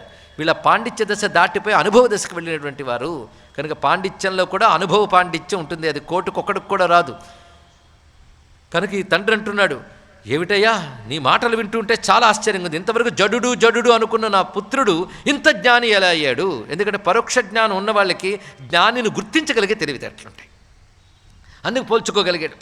శ్రోతుమిచ్ఛామ్యహం సర్వం పరం కౌతూహలం హిమే తత్సర్వం బృహిమే వత్స యథావృత్తం పురాతనం. నీకింత జ్ఞానం కలగడానికి కారణమేమిటో నాకు చెప్తావా అని అడిగాడు. ఇన్ని జన్మలెత్తాను, అన్ని జన్మలెత్తే నిన్ను చెప్పో బాగుంది, కానీ ఇంత జ్ఞానం కలగడానికి కారణమేమిటి అంటే, నాయన ఇన్ని జన్మల్లో నేను ఎన్నో చదివాను, వేదాలు అన్నీ చెప్పాను కదా, అవి చదవగచాగా వచ్చిన పుణ్యం ఒకటి ఉంటుంది, అది నా గత జన్మలో చాలా పండిపోయింది. గత జన్మలో ఇంచుమించు నా స్థితి ఎక్కడికి వచ్చిందంటే అహమాసం పురా విప్రో న్యస్తాత్మ పరమాత్మని. గత జన్మలో నేను వేదవేత్తని, వేదముల యొక్క విషయములు తెలుసుకుని కేవలం ఆత్మవిద్యనే అభ్యాసం చేశాను ఆ జన్మలో. అలా ఆత్మవిద్యని అలవరుచుకొని, అంటే న్యస్తాత్మ పరమాత్మని, నా యొక్క ఆత్మని పరమాత్మ మీద పెట్టాను అంటే అర్థం ఏంటి? ఆత్మ అనే సబ్జెక్ట్ తీసుకొచ్చి పరమాత్మ అనే సబ్జెక్ట్ మీద పెట్టాడా? అంటే నేను అనే భావాన్ని కేవలం పరమాత్మతోనే తాదాత్మ్యం చెందించడమే న్యస్తాత్మ పరమాత్మని అనేటువంటి మాట. ఆత్మవిద్యా విచారేషు పరినిష్టాం పరాంగత. ఆ సమయంలో నిరంతరం నా విచారణ ఆత్మతత్వం కోసమే చేశాను. ఇది జ్ఞానయోగం అంటే అది. కానీ జ్ఞానయోగ సాధన కూడా చేసినంత మాత్రాన వెంటనే ముక్తి వస్తుందని లేదు. ఆ ప్రారంధం బలీయమైనప్పుడు అతి తక్కువ జన్మల్లో ముక్తి వస్తుంది, అందులో సందేహం లేదు ఇక్కడ. కానీ జ్ఞానయోగం అంత విశేషం. పైగా తస్మిన్నేవ పరాప్రీతి మమాసిద్యుంజత పరే. అంతేకాదు, నిరంతరం ఆ బ్రహ్మమునందే నాకు ప్రీతి కలిగింది. అంటే బ్రహ్మమునందు బ్రహ్మ విచారణ యందు నిరంతరం ప్రీతి కలిగి, అది ఎలాంటి ప్రీతి అంటే పరాప్రీతి. ఇదే పరాభక్తి అన్న ఇదే అర్థం. పరమాత్మ యందు పరమమైన ప్రీతి కలిగి ఉన్నాను, సత్వస్మిన్ పరమ ప్రేమ రూప అని చెప్పినట్లే. అలా బహుకాలం ఆ జన్మలో నిరంతరం పరమాత్మ యందే ప్రీతి కలిగి ఉండడం చేత ఇప్పుడు నాకు ఈ జన్మ వచ్చింది. అయితే అజ్ఞానం చేత ఆకర్షింపబడి పుట్టేనయ్యా అన్నాడు. చాలా జాగ్రత్తగా వినాలండి ఈ మాట. అజ్ఞానం చేత ఆకర్షింపబడ్డాను, అంత స్థితికి వెళ్ళి కూడా అజ్ఞానం చేత ఆకర్షింపబడ్డట. అజ్ఞానం అంటే మూర్ఖత్వం కాదు, అధ్యాస వదలకపోవుట. ఇది అజ్ఞానం. వేదాంత భాషలో అధ్యాస వదలకపోవుట అని అర్థం. అధ్యాస అంటే తాను కాని దానిని తాను అనుకొనుట, ఇది అధ్యాస. ఎంత ఆత్మవిచారణ చేసినా ఇది వదలడం మహా కష్టం. చూసారా ఈ కథలో? అంత చేసినా ఎక్కడో మిగిలిపోయింది అది. ఆ అధ్యాస, దానికి అవిద్య అని అజ్ఞానం అని పేరు. వేదాంత పరిభాషలో అజ్ఞానం ఇది. అంతేగా నాకు ఇన్ని డిగ్రీలు వచ్చేయండి, నా అంత మేధావి లేడు, నన్ను పట్టుకుని అజ్ఞానం అంటావా అంటే, వేదాంతి నిన్ను అజ్ఞానినే అంటానయ్యా అంటాడు ఇక్కడ. వేదాంత భాషలో అజ్ఞానం వేరు. అది లోకజ్ఞానం లేకపోవడం కాదు, బ్రహ్మజ్ఞానం లేకపోవడం. ఇక్కడ బ్రహ్మము ఏదో అనుభవంలో నిలబడక అనాత్మ విషయాలను ఆత్మగా భావించేటువంటి భ్రాంతి అది. కనుక ఆత్మని తెలుసుకోలేకపోవటం ఒకటి, అనాత్మని ఆత్మ అనుకొనుటొకటి. అనాత్మని అంటే దేహాదుల్ని నేను అనుకొనుట, అదంత తేలిగ్గా పోదు కదా. అది వాసనాప్రాయంగా ఉన్నా తప్పదు అది. అందుకే అజ్ఞానాకృష్ట సద్భావో విపన్నశ్చ ప్రమాదత. అలా అజ్ఞానం చేత లాగబడి ఈ జన్మెత్తాను. కానీ నేను అప్పుడు చేసినటువంటి సాధన వ్యర్థం కాక ప్రారబ్ధవశాత్తు దేహం ధరించాను, కానీ నా పుట్టుక నుంచి జ్ఞానం సిద్ధించింది. ఇప్పుడు ఈయన ఏమనాలి? జీవన్ముక్తుడు అనాలి. ఇక్కడ ఆ స్థితిని పొందిపోయాడండి ఈయన, శరీరంతో ఉండగానే పొందాడు. యావత్ అద్య అయుతానాంచ జన్మానా స్మృతిమాగత. అన్ని జన్మల సాధన, గజ్జన్మలో చేసిన బ్రహ్మవిచార సాధన కలిపి నాకు 10,000 జన్మల వృత్తాంతాలు ఇప్పుడు గుర్తుకొచ్చే చూసావా అని చెప్తూ, అప్పుడు మా నాన్న కూడా ఇలాగే వేదాధ్య అనుష్ఠానములు చేసి నాకు నేర్పి చేస్తే అవన్నీ చేసి విచారణ దశలోకి వెళ్ళాను అని చెప్తూ, కనుక వేదములేమిటి, కర్మలేమిటి, వాటి వల్ల పొందవలసిందేమిటో ఇవన్నీ నాకు తెలిసినవే. అందుకే మళ్ళీ చదువుతానని చెప్పు. ఎక్కడో ఎంఏకో వెళ్ళిపోయి ఆ డిగ్రీకి వెళ్ళిన వాడు మళ్ళీ 2 రెళ్ళు 2 3 3 9 అని అంటారు. 2 రెళ్ళు 4 3 3 9 అంటాడండి. ఎక్కడికి వెళ్ళి అనడు కదా, మళ్ళీ ఎక్కాల్లోకి వెళ్తాడా? అదేవిధంగా నాకు ఇవి అక్కర్లేదయ్యా అని చక్కగా చెప్పాడు. జ్ఞానదాన ఫలం అయితే ఒక్కటి, ఇవాళ నాకు జ్ఞానం రావడానికి కారణం ఏంటంటే గత జన్మల్లోని ఆత్మవిచారణ చేయడమే కాకుండా 10 మందికి ఆ జ్ఞానాన్ని బోధించాను. అన్నిటికంటే గొప్ప దానం జ్ఞానదానం. ఇది తెలుసుకోండి. ఇక్కడ జ్ఞానాన్ని ఇవ్వడం అన్నిటికంటే గొప్పది. ఆ జ్ఞానదాన ఫలం హేతత్ యజ్జాతిస్మరణం మమ.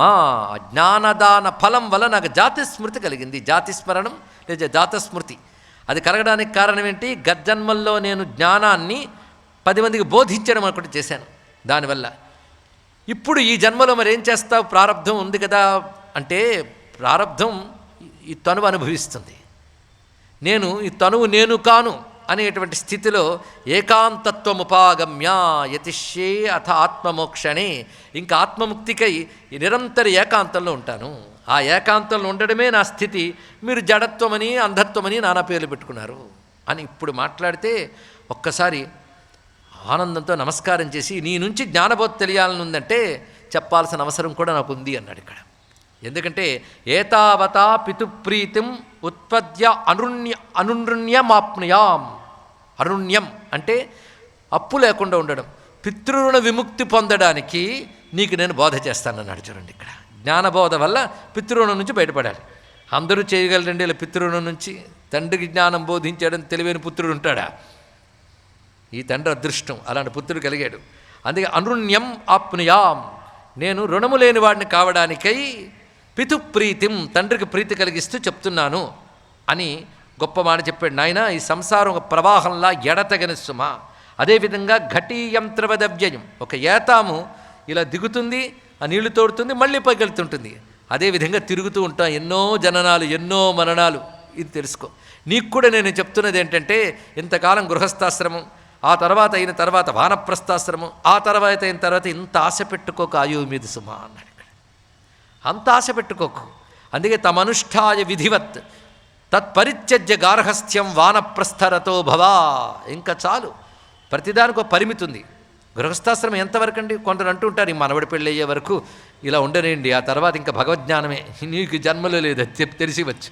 ఎందుకంటే బాధ్యత అన్నప్పుడు ఎంతవరకు అంటే, పుత్రుడైతే ఉపనయన సంస్కారం చేయించే వరకే, పుత్రికైతే వివాహం వరకే, అంతే.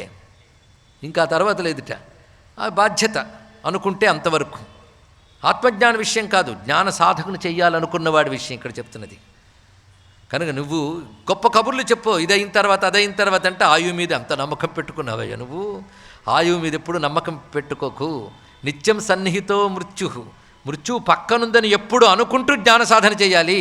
అంతేగాని నెక్స్ట్ ప్లాన్లు, నెక్స్ట్ ఇయర్ ప్లాను, 5 years ప్లాన్లు లేవండి ఇక్కడ. క్షణమే, ఈ క్షణమే అన్నంత గట్టిగా ఎవడుంటాడో వాడికి ఏ జన్మకైనా మోక్షం వస్తుంది. అంత గట్టి పట్టుదల పడితే ఏదో జన్మకి, కానీ తర్వాత చూసుకుందాం అనుకున్న వాడికి జన్మలు ఎక్స్టెండ్ అయిపోతుంది. తెలుసుకోండి ఇక్కడ, ఇది సత్యం. అందుకే బాలకుల రెండు మన ప్రాయపు బాలురు కొందరుర్విలో కూలుట కంటిరే అంటాడు ప్రహ్లాదుడు. తోటి వారందరినీ పోగు చేసుకుని, ఆయన ఇటువంటి జ్ఞానభక్తురేగా. రండి కూర్చోండి, ఇదే గ్యారంటీ అనుకుంటున్నారా? ఇప్పటి నుంచి ఏమిటయ్యా చిన్నపిల్లాడు ఆడుకో అంటారు. అంటే పెద్ద ఇంకా అంత హోప్ ఉందా? మన వయస్సులో ఉన్న వాళ్ళు కూడా వెళ్ళిపోవడం కనిపించట్లే. చెప్తే భయపడతాం కానీ ఇవన్నీ కనబడుతున్నది. కనుక ఆయువు గ్యారంటీ అనుకోవద్దు. అలాగే చచ్చిపోతారో అని భయపడుతూ కూర్చోకండి, అదిగో ప్రమాదం ఇక్కడ. ఈ మాట చెప్పగానే ఆయువు గ్యారంటీ కాదన్నారండి అని భయపడుతూ చచ్చిపోతాను అనుకోవడం కాదు ఇక్కడ. సమయాన్ని ఎలా సద్వినియోగం చేసుకోవాలంటే మళ్ళీ దొరకది అవకాశం అన్నంత గట్టిగా సాధనలోకి వెళ్ళాలి. అందుకే నువ్వు ఇక కర్మలన్నీ కూడా చక్కగా పద్ధతి ప్రకారం పరిత్యజించాలి. కర్మలను కూడా సన్యసించే విధానం ఒకటి ఉంది. ఆ పద్ధతి ప్రకారం పరిత్యజించి ద్వంద్వాతీత స్థితి కోసం సాధన చేయు. ఎలా చేయాలి? ఆత్మని ఆత్మానమాధాయ, ఆత్మయందు ఆత్మనుంచు అన్నాడు. అంటే నేననే భావమును నిజంగా నేనుకు మూలమైన చైతన్యమును నిలబెట్టు. ఎలా నిలబెడతావంటే ముందు దాని యందు పెట్టడం కాదు, అదే తానవడం. అంటే నెయ్యిని అగ్నియందు ఉంచుటవలే అన్నాడు ఇక్కడ. నెయ్యిని అగ్నియందు ఉంచితే ఏమవుతుందండి? మొట్టమొదట అర్పణం అన్నాం, నెయ్యి అగ్నికి అర్పణం. తర్వాత ఏమైంది? నెయ్యి అగ్ని అయిపోయింది. తెలుసుకో ఇక్కడ. కానీ ఆత్మయందు ఉంచుట అంటే ఆత్మవిచారణ చెయ్యుట అని అర్థం ఇక్కడ. ఆత్మన్యాత్మానమాదాయ నిర్ద్వంద్వో నిష్పరిగ్రహ. నిర్ద్వంద్వ, ద్వంద్వాతీతుడవై ఉండు. నిష్పరిగ్రహ, దేన్ని స్వీకరించుకున్నాడు. అంటే దేన్ని ఇది నాది అని గ్రహించకపోవడమే అపరిగ్రహం. ఏకాంతశీల, సాధనకు తండ్రికి చెప్తున్నాండి. ఏకాంతాన్ని ఎక్కువగా అంటే ఒక నిశ్చయ స్వభావం కలిగి, ఏకాంతం అంటే ఒక నిశ్చయ స్వభావంతో ఏకాగ్ర బుద్ధితో ఉండుట, సంపర్కము లేకుండా ఉండుట. వశ్యాత్మ, ఎంత చెప్పినా మనస్సు పోతూ ఉంటుంది కదా, దాన్ని గ్రహించాలి. భవ భిక్షురతంద్రిత, భిక్షువు అయి ఉండు. యోగపరో భూత్వా బాహ్యస్పర్శ వివర్జిత. ఇందులో ఒక్కొక్క పాయింట్ కూడా సాధకుడికి చాలా అవసరం. బాహ్యస్పర్శ అంటే బాహ్య విషయములపై ఆసక్తిని విడిచిపెట్టుండాలి. అప్పుడు తత ప్రాప్స్యసి తం యోగం, అప్పుడు నీకు ఆ యోగం లభిస్తుంది. యోగం ఏ యోగం అయ్యా అంటే దుఃఖ సంయోగం లేని యోగం లభిస్తుంది అయ్యా అన్నాడు ఇక్కడ. దుఃఖముతో సంయోగము లేని యోగము లభిస్తుంది. కనుక నేను చెప్పిన జ్ఞానం ఏదైతే ఉందో అదొక మందు. దేనికి మందు అంటే దుఃఖ సంయోగ భేషజం. గొప్ప శబ్దం వేశారు ఇక్కడ. దుఃఖమనే దానితో పడిన సంయోగం అనేటటువంటి ఏ రోగం ఉందో ఆ రోగం పోగొట్టడంలో మందు ఆత్మవిచారణయే, మరొకటి కాదు. ఇది ముక్తిహేతుం అనౌపమ్యం అనాక్షేయం సుసంగినాం. ఇది సామాన్యమైనటువంటిది కాదు. ఇది విషయాసక్తులకి చెప్పరాది జ్ఞానం. చెప్తే వాళ్ళు కోపగించుకుంటారు కనుక పెద్ద చెప్పేర్లేండి జ్ఞానం అనో, అర్థం కాలేదనో చెప్పిన వాడి మీద నింద వస్తుంది. అందుకే తన క్షేమం కోరుకునేవాడు అందరికీ చెప్పడేది, ఎందుకు లేనిపోయిన అపకీర్తి.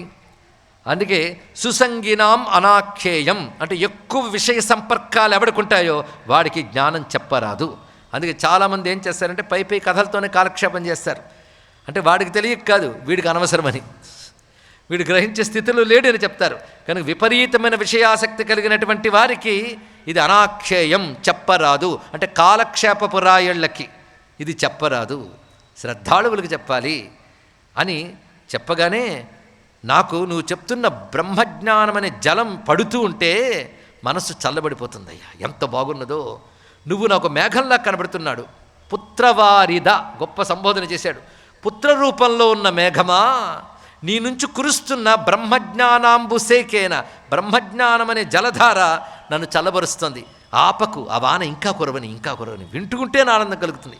జ్ఞానం వచ్చినా రాకపోయినా వింటూ ఉంటే ఆనందం కలిగిందంటే మనకు బాగుపడే యోగం దగ్గర అయ్యిందని అర్థం అండి. తెలుసుకోండి, ఇక్కడ ఏదో తెలియని ఆనందం అండి. అది వింటూ ఉంటే చాలు, నీకు అతి కొద్ది జన్మల్లో ముక్తుంది. అది గొప్ప గ్యారంటీ. మనకి ఆనందం కలగాలి ఇక్కడ, అది కలిగింది అతనికి. కానీ ఇంకా వినాలనుంది. ఎందుకంటే అవిద్య అనేటువంటి ఒక భయంకరమైన కృష్ణ సర్పం కాటు వేస్తే ఆ విషం ఒళ్ళంతా ఎక్కిపోయింది. ఇంతవరకు నీ మాటని జలంతో పోల్చాను, ఇప్పుడు అమృతంతో పోలుస్తున్నాను. ఒళ్ళంతా ఎక్కిపోయిన అవిద్యారూపమైన విషం నుంచి బయటపడాలంటే నీ మాటలు అమృతంలా పనిచేస్తాయి, విషానికి ఔషధంలా పనిచేస్తాయి అంటే. అయితే చెప్తాను విను. ఎందుకంటే బ్రహ్మజ్ఞానికి చెప్పడం కూడా సరదావే. ఎందుకంటే వాడు మాట్లాడితే బ్రహ్మము, వింటే బ్రహ్మము, అంటే బ్రహ్మము, అనుకుంటే బ్రహ్మము, అంతా బ్రహ్మమే. ఇదే బ్రహ్మాభ్యాస విదుర్బుధాహ అంటారు. ఇక్కడ వాడు బ్రహ్మము గురించి తప్ప మరొకడు మాట్లాడు. ఇక్కడ బ్రహ్మచింతన లేదా బ్రహ్మం గురించి మాట్లాడట, ఏది చేసినా బ్రహ్మంతోనే ఉండుట, అది వాడి యొక్క స్థితి. అందుకే మంచి కథ చెప్తున్నాను విను అన్నాడు. ఈ కథ వింటే ఇందులో అనుగ్రహించిన ఒక దైవం ఉన్నాడు. ఆయన అనుగ్రహం వల్ల మనకు వివేకము, వైరాగ్యము, జ్ఞానము ఇత్యాదులన్నీ లభిస్తాయి. ఆ కథ చెప్తున్నాను విను అని అత్యద్భుతమైన కథని ప్రారంభిస్తూ ఉన్నాడు. ఆ దివ్యమైన వృత్తాంతం ఇప్పుడు సుమతి చెప్తున్నాడు వాళ్ళ నాన్నగారికి. ప్రాగ్బభూవ మహావీర్య శత్రుజిన్నామ పార్థివ. శత్రుజిత్తు అనే పేరుతో ఒక మహారాజు ఉండేవాడయ్యా. అతడు లోకక్షేమం కోసం, రాజ్యక్షేమం కోసం యజ్ఞయాగాదులు చేసి దేవతలను మెప్పించి, ఇది రాజ్యపాలన అనే ధర్మాన్ని స్వీకరించిన వాడికి కర్తవ్యం ఇది ఇక్కడ. కానీ రాజక్షేమం కోసం ఆయన యజ్ఞయాగాది క్రతువులతో దేవతలను మెప్పించి ప్రజలను చక్కగా గమనించుకుంటూ ప్రజాక్షేమమే పరమార్థంగా జీవించాడు. ఆయనకు పుత్రుడున్నాడు. అతను కూడా తండ్రితో పోలినటువంటి వాడే. ఋతుధ్వజుడు అతని పేరు. అతడు బుద్ధి, విక్రమ, లావణ్యములు మూడూ కలిగినటువంటి వాడు. గురువుల వద్ద చక్కగా శిక్షణ పొందినటువంటి వాడు. అటువంటి మహానుభావుడు తండ్రికి సహకారంగా ఉంటూ యువరాజు అయి చక్కగా సహకరిస్తున్నాడు. ఆయనకి ఇద్దరు మిత్రులు ఉన్నారు. ఆ ఇద్దరు మిత్రులు తరచూ కలిసి ఇతని దగ్గరకు వచ్చి ముగ్గురు అటు ఇటు విహారాలు చేయడం, కబుర్లు ఆడుకోవడం చేస్తున్నారు. నిజానికి ఆ ఇద్దరు మిత్రులు నాగలోకానికి చెందినటువంటి వారు.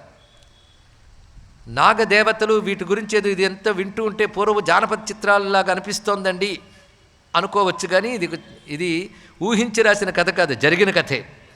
నాగులు, దేవతలు వాళ్ళకి కామరూపములు ఉండడం అనేటువంటిది సత్యం. అది ఇటీవల కాలంలో ఒక యోగి తన జీవితానుభవం పుస్తకంగా రాశాడు. ఇంగ్లీష్లోనే రాశాడు. పాశ్చాత్య దేశాలు కూడా ఆయన మాటలు వింటూ ఉన్నాయి. ఆయన స్వయంగా తన గురువు వద్ద ఉన్నప్పుడు హిమాలయాల్లో ఒక నాగదేవత వచ్చి గురువుతో మాట్లాడుతున్న స్వయంగా చూసిన వైనాన్ని రచించాడు. నమ్మినా నమ్మకపోయినా నా అనుభవం రాస్తున్నానని చెప్పాడు. అందరికీ అన్న అనుభవానికి రావు గనక ఇది ఒక పెద్ద వ్యవస్థ. అయితే ప్రస్తుతం నాగదేవతల గురించి చెప్పడం నా ఉపన్యాసం కాదు గనక ఇక్కడితో ఆ విషయాన్ని ప్రస్తావన చేయట్లేదు. కానీ మొత్తానికి అవి కూడా ఉన్నాయి అని తెలుసుకోవాలి. నువ్వు నేను ఎలా ఉన్నామో అది అలాగే ఉన్నాయి. మరి జగన్మిథ్య కదండి అంటే ఈ లోకం ఎలాంటి సత్యమో అవి అలాంటి సత్యాలే. నరకము, స్వర్గము, భూమి అన్న ఒక వంటి సత్యములే, వ్యవహార సత్యములు. పరమార్థ జ్ఞానం కలిగిన వాడికి మిథ్యలే. అంతవరకు ఇవన్నీ సత్యములు. మళ్ళీ వీటిలో జాగ్రత్త పడకుండా జాగ్రత్త పడాలి. మొత్తానికి ఆ నాగపుత్రులు ఇద్దరు ఎలా వచ్చేవారంటే ప్రచ్ఛన్న రూపాలతో వచ్చేవారు. ఎందుకంటే పాములు వచ్చి ఆడుకుంటున్నాయంటే ఈయన కలవకపోవచ్చు, ఆడుకోకపోవచ్చు. కనుక వాళ్ళ ప్రచ్ఛన్న రూపమును స్వీకరించగలిగేటువంటి శక్తి ఉంది గనక బ్రహ్మరూప ప్రతిచ్ఛన్నవు ఒక ఇద్దరు విప్రుల్లా వచ్చేవారట. మిత్రుల్లాగా ఈ ఋతుధ్వజులతో కలిసి వీళ్ళు కబుర్లు ఆడుకుంటూ హాయిగా ఆ వయస్సుకు తగ్గట్టుగా తరుణవు, ప్రియదర్శనవు వారు ఉభయులతో కలిసి క్రీడాసక్తవు కబుర్లు ఆడుకుంటూ విహరిస్తూ మిత్రధర్మంతో ఆనందంగా ఉంటున్నారు. వాళ్ళు అలాగా కబుర్లు ఆడుకుని మళ్ళీ నాగలోకానికి వెళ్ళిపోయేవారు. ఇలాగా కొంతకాలం జరుగుతూ ఉండగా ఒక ఆశ్చర్యకరమైనటువంటి విషయం కలిగింది. తండ్రి చూశాడు. ఎవరు? ఆ నాగదేవతల యొక్క తండ్రి ఉన్నాడు. ఆయన పేరు అశ్వతరుడు. ఆయన చూసి, అవును మీరు రోజు భూలోకానికి వెళ్ళి వస్తూ ఉన్నట్టున్నారు, అక్కడ ఏమిటి మీరు చేస్తున్న నిర్వాకాలు చెప్పండి అన్నారు. అంటే ఏం లేదు, మాకొక మిత్రుడున్నాడు, ఆయనతో కలిసి ఆడుతూ పాడుతూ తిరుగుతున్నాం మేము అని. కానీ అతని అవసరాలు కనుక్కొని ఎప్పుడైనా ఆయనకు ప్రయోజనకరమైన పని చేశారా అన్నట్ట తండ్రి. చూడండి, పురాణ కథలు వింటే ఎన్ని తెలుసుకోవచ్చు. అంటే ఏమిటి నువ్వు చెప్పిన ప్రశ్న మాకు అర్థం కాలేదు అంటే, స్నేహం అంటే కబుర్లాడుకోవడం, విహరించడం, విందులు వినోదాలు కాదయ్యా. ఒకరి అవసరాన్ని ఇంకొకరు తీర్చగలగాలి. వారితనకి ఏదైనా దుఃఖం ఉందేమో గమనించు, కష్టం ఏదైనా ఉందేమో తెలుసుకున్న కష్టాన్ని తీర్చు, అప్పుడు స్నేహం అవుతుంది సుమా అన్నాడు. అతనికి ఏమైనా జీవితంలో కష్టం ఉందా మీకు తెలిసి అంటే, ఒక కష్టం ఉంది అతనికి, అది మాకు తెలుసు. ఆయనకు గంధర్వతనయా తస్య పత్ని నామ్నా మదాలస. ఆయన భార్య పేరు మదాలస. ఆమె గంధర్వతనయ, ఆయనకు పత్ని. ఆమె ప్రమాదవశాత్తు మరణించినది. ఆ మరణించిన తర్వాత నుంచి ఆయన భార్య గురించి తలుచుకుంటూ దుఃఖిస్తున్నాడు. ఆమెను తప్ప ఇంకొక ఆమెను వివాహం చేసుకోను అన్నాడు. స్త్రీ అంటే మదాలసయే అనేటువంటి అద్భుతమైన ప్రేమ తన భార్యపై కలిగినటువంటి వాడు ఏకపత్ని వ్రతుడతను. అనగానే ఇంతకు ఆమె ఎలా మరణించింది, కథం సా మృతా సాధ్వి, ఏ విధంగా మరణించింది అంటే ఆ పుత్రుడు చెప్తున్నారు కథ. అంటే వాళ్ళకి తెలుసు ఆ కథ. ఒకప్పుడు గాలవుడు అని మహర్షి ఉండేవాడు. ఇది కథలోంచి కథలోకి వెళుతూ ఉంటాం కనుక శ్రద్ధగా వింటే మాత్రం గొప్ప ఆసక్తిగా ఉంటుంది కదా. అంత వేదాంత జ్ఞానం చెప్పి ఒక అద్భుతమైన కథను తీసుకొస్తున్నాడు. ఈ కథ కూడా వేదాంతం కోసమే, జ్ఞానం కోసమే చెప్తున్నాడు. ఎందుకంటే మనం చెప్పుకున్నది దత్తుల చరిత్ర అయితే, దత్తుడు జ్ఞానం తప్ప మరొకటి చెప్పడు. జ్ఞానం వచ్చే వరకు మనల్ని విడిచిపెట్టాడు, తెలుసుకోండి. జ్ఞానం వచ్చాక అప్పుడు విడిచిపెట్టాడు. జ్ఞానమే తానై మనతో ఉంటాడు. బ్రహ్మము తానై ముక్తినిస్తాడు. ఇక్కడ చెప్పడానికి ఏమన్నది. అందుకే ఈ వృత్తాంతం చాలా విశేషంగా చెప్పబడుతుంది. గాలవుడనే మహర్షి ఉండేవాడు. ఆయన శత్రుజిత్తు ఇంటికి వచ్చి, నాయన తపస్సుల వల్ల నాకు గుర్రం దొరికింది, ఇది ఎక్కడికంటే అక్కడికి వెళ్ళగలదు, ఏ లోకానికైనా కూడాను అవిరళ సంచారం అంటే అడ్డు ఆపు లేకుండా వెళ్ళగలుస్తుమా. దీని పేరు కువలయాస్వము అని పేరు. అంటే కువలయం అంటే భూవలయం, దీనిలో ఎక్కడైనా తిరగగలదు, అదేవిధంగా లోకములన్నీ కూడా సంచరించగలదు. అలాంటి అశ్వాన్ని ముందు నీకు ఇస్తున్నాను, ఎందుకంటే నీ నుంచి ఒక ప్రయోజనం అడగడానికి వచ్చినప్పుడు నీకు నేనేదైనా ఇవ్వాలిగా, అది నీకు ఇస్తున్నాను నేను ఇక్కడ. ఇది ఎక్కడికైనా వెళ్ళగలదైనటువంటి గుర్రాన్ని నీకు ఇస్తున్నాను. రక్షణ కల్పించగలిగేటువంటి గుర్రం. గతి సర్వత్ర యస్య హి, సర్వత్రా గతి అంటే గమనం కలిగినటువంటిది అని చెప్తూ, నాకొక ఇబ్బంది ఏర్పడింది, దాని నుంచి బయటపడాలంటే నీ పుత్రుడి వల్ల జరుగుతుంది. అందుకని పుత్రుడికి ఇది ఇచ్చి నా పని సాధించమని చెప్పు. అదేంటంటే, నా తపస్సును భంగం చేస్తూ ఒక రాక్షసుడున్నాడు, ఆ రాక్షసుడు నుంచి కాపాడాలి నన్ను. వాడు తపోభంగం చేస్తున్నాడు. మేము తపస్సు లోకక్షేమం కోసం చేస్తాం, దానికి వాడు విఘాతం కలిగిస్తున్నాడు అని చెప్తే సరేనని పుత్రుడికి బాధ్యతలు అప్పచెప్పాడు తండ్రి. ఆ అశ్వాన్ని అధిరోహించి గాలవుడు ఆశ్రమం సమీపానికి చేరుకున్నాడు ఋతుధ్వజుడు.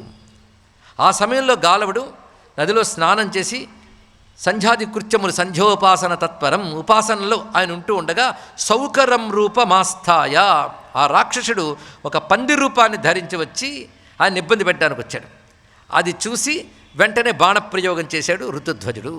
ఆ బాణపు దెబ్బ తగిలిన వెంటనే అది రొప్పుతూ అరుస్తూ పారిపోయింది. ఇక్కడ ఆ పారిపోతుంటే దాని వెంట తరిమాడు.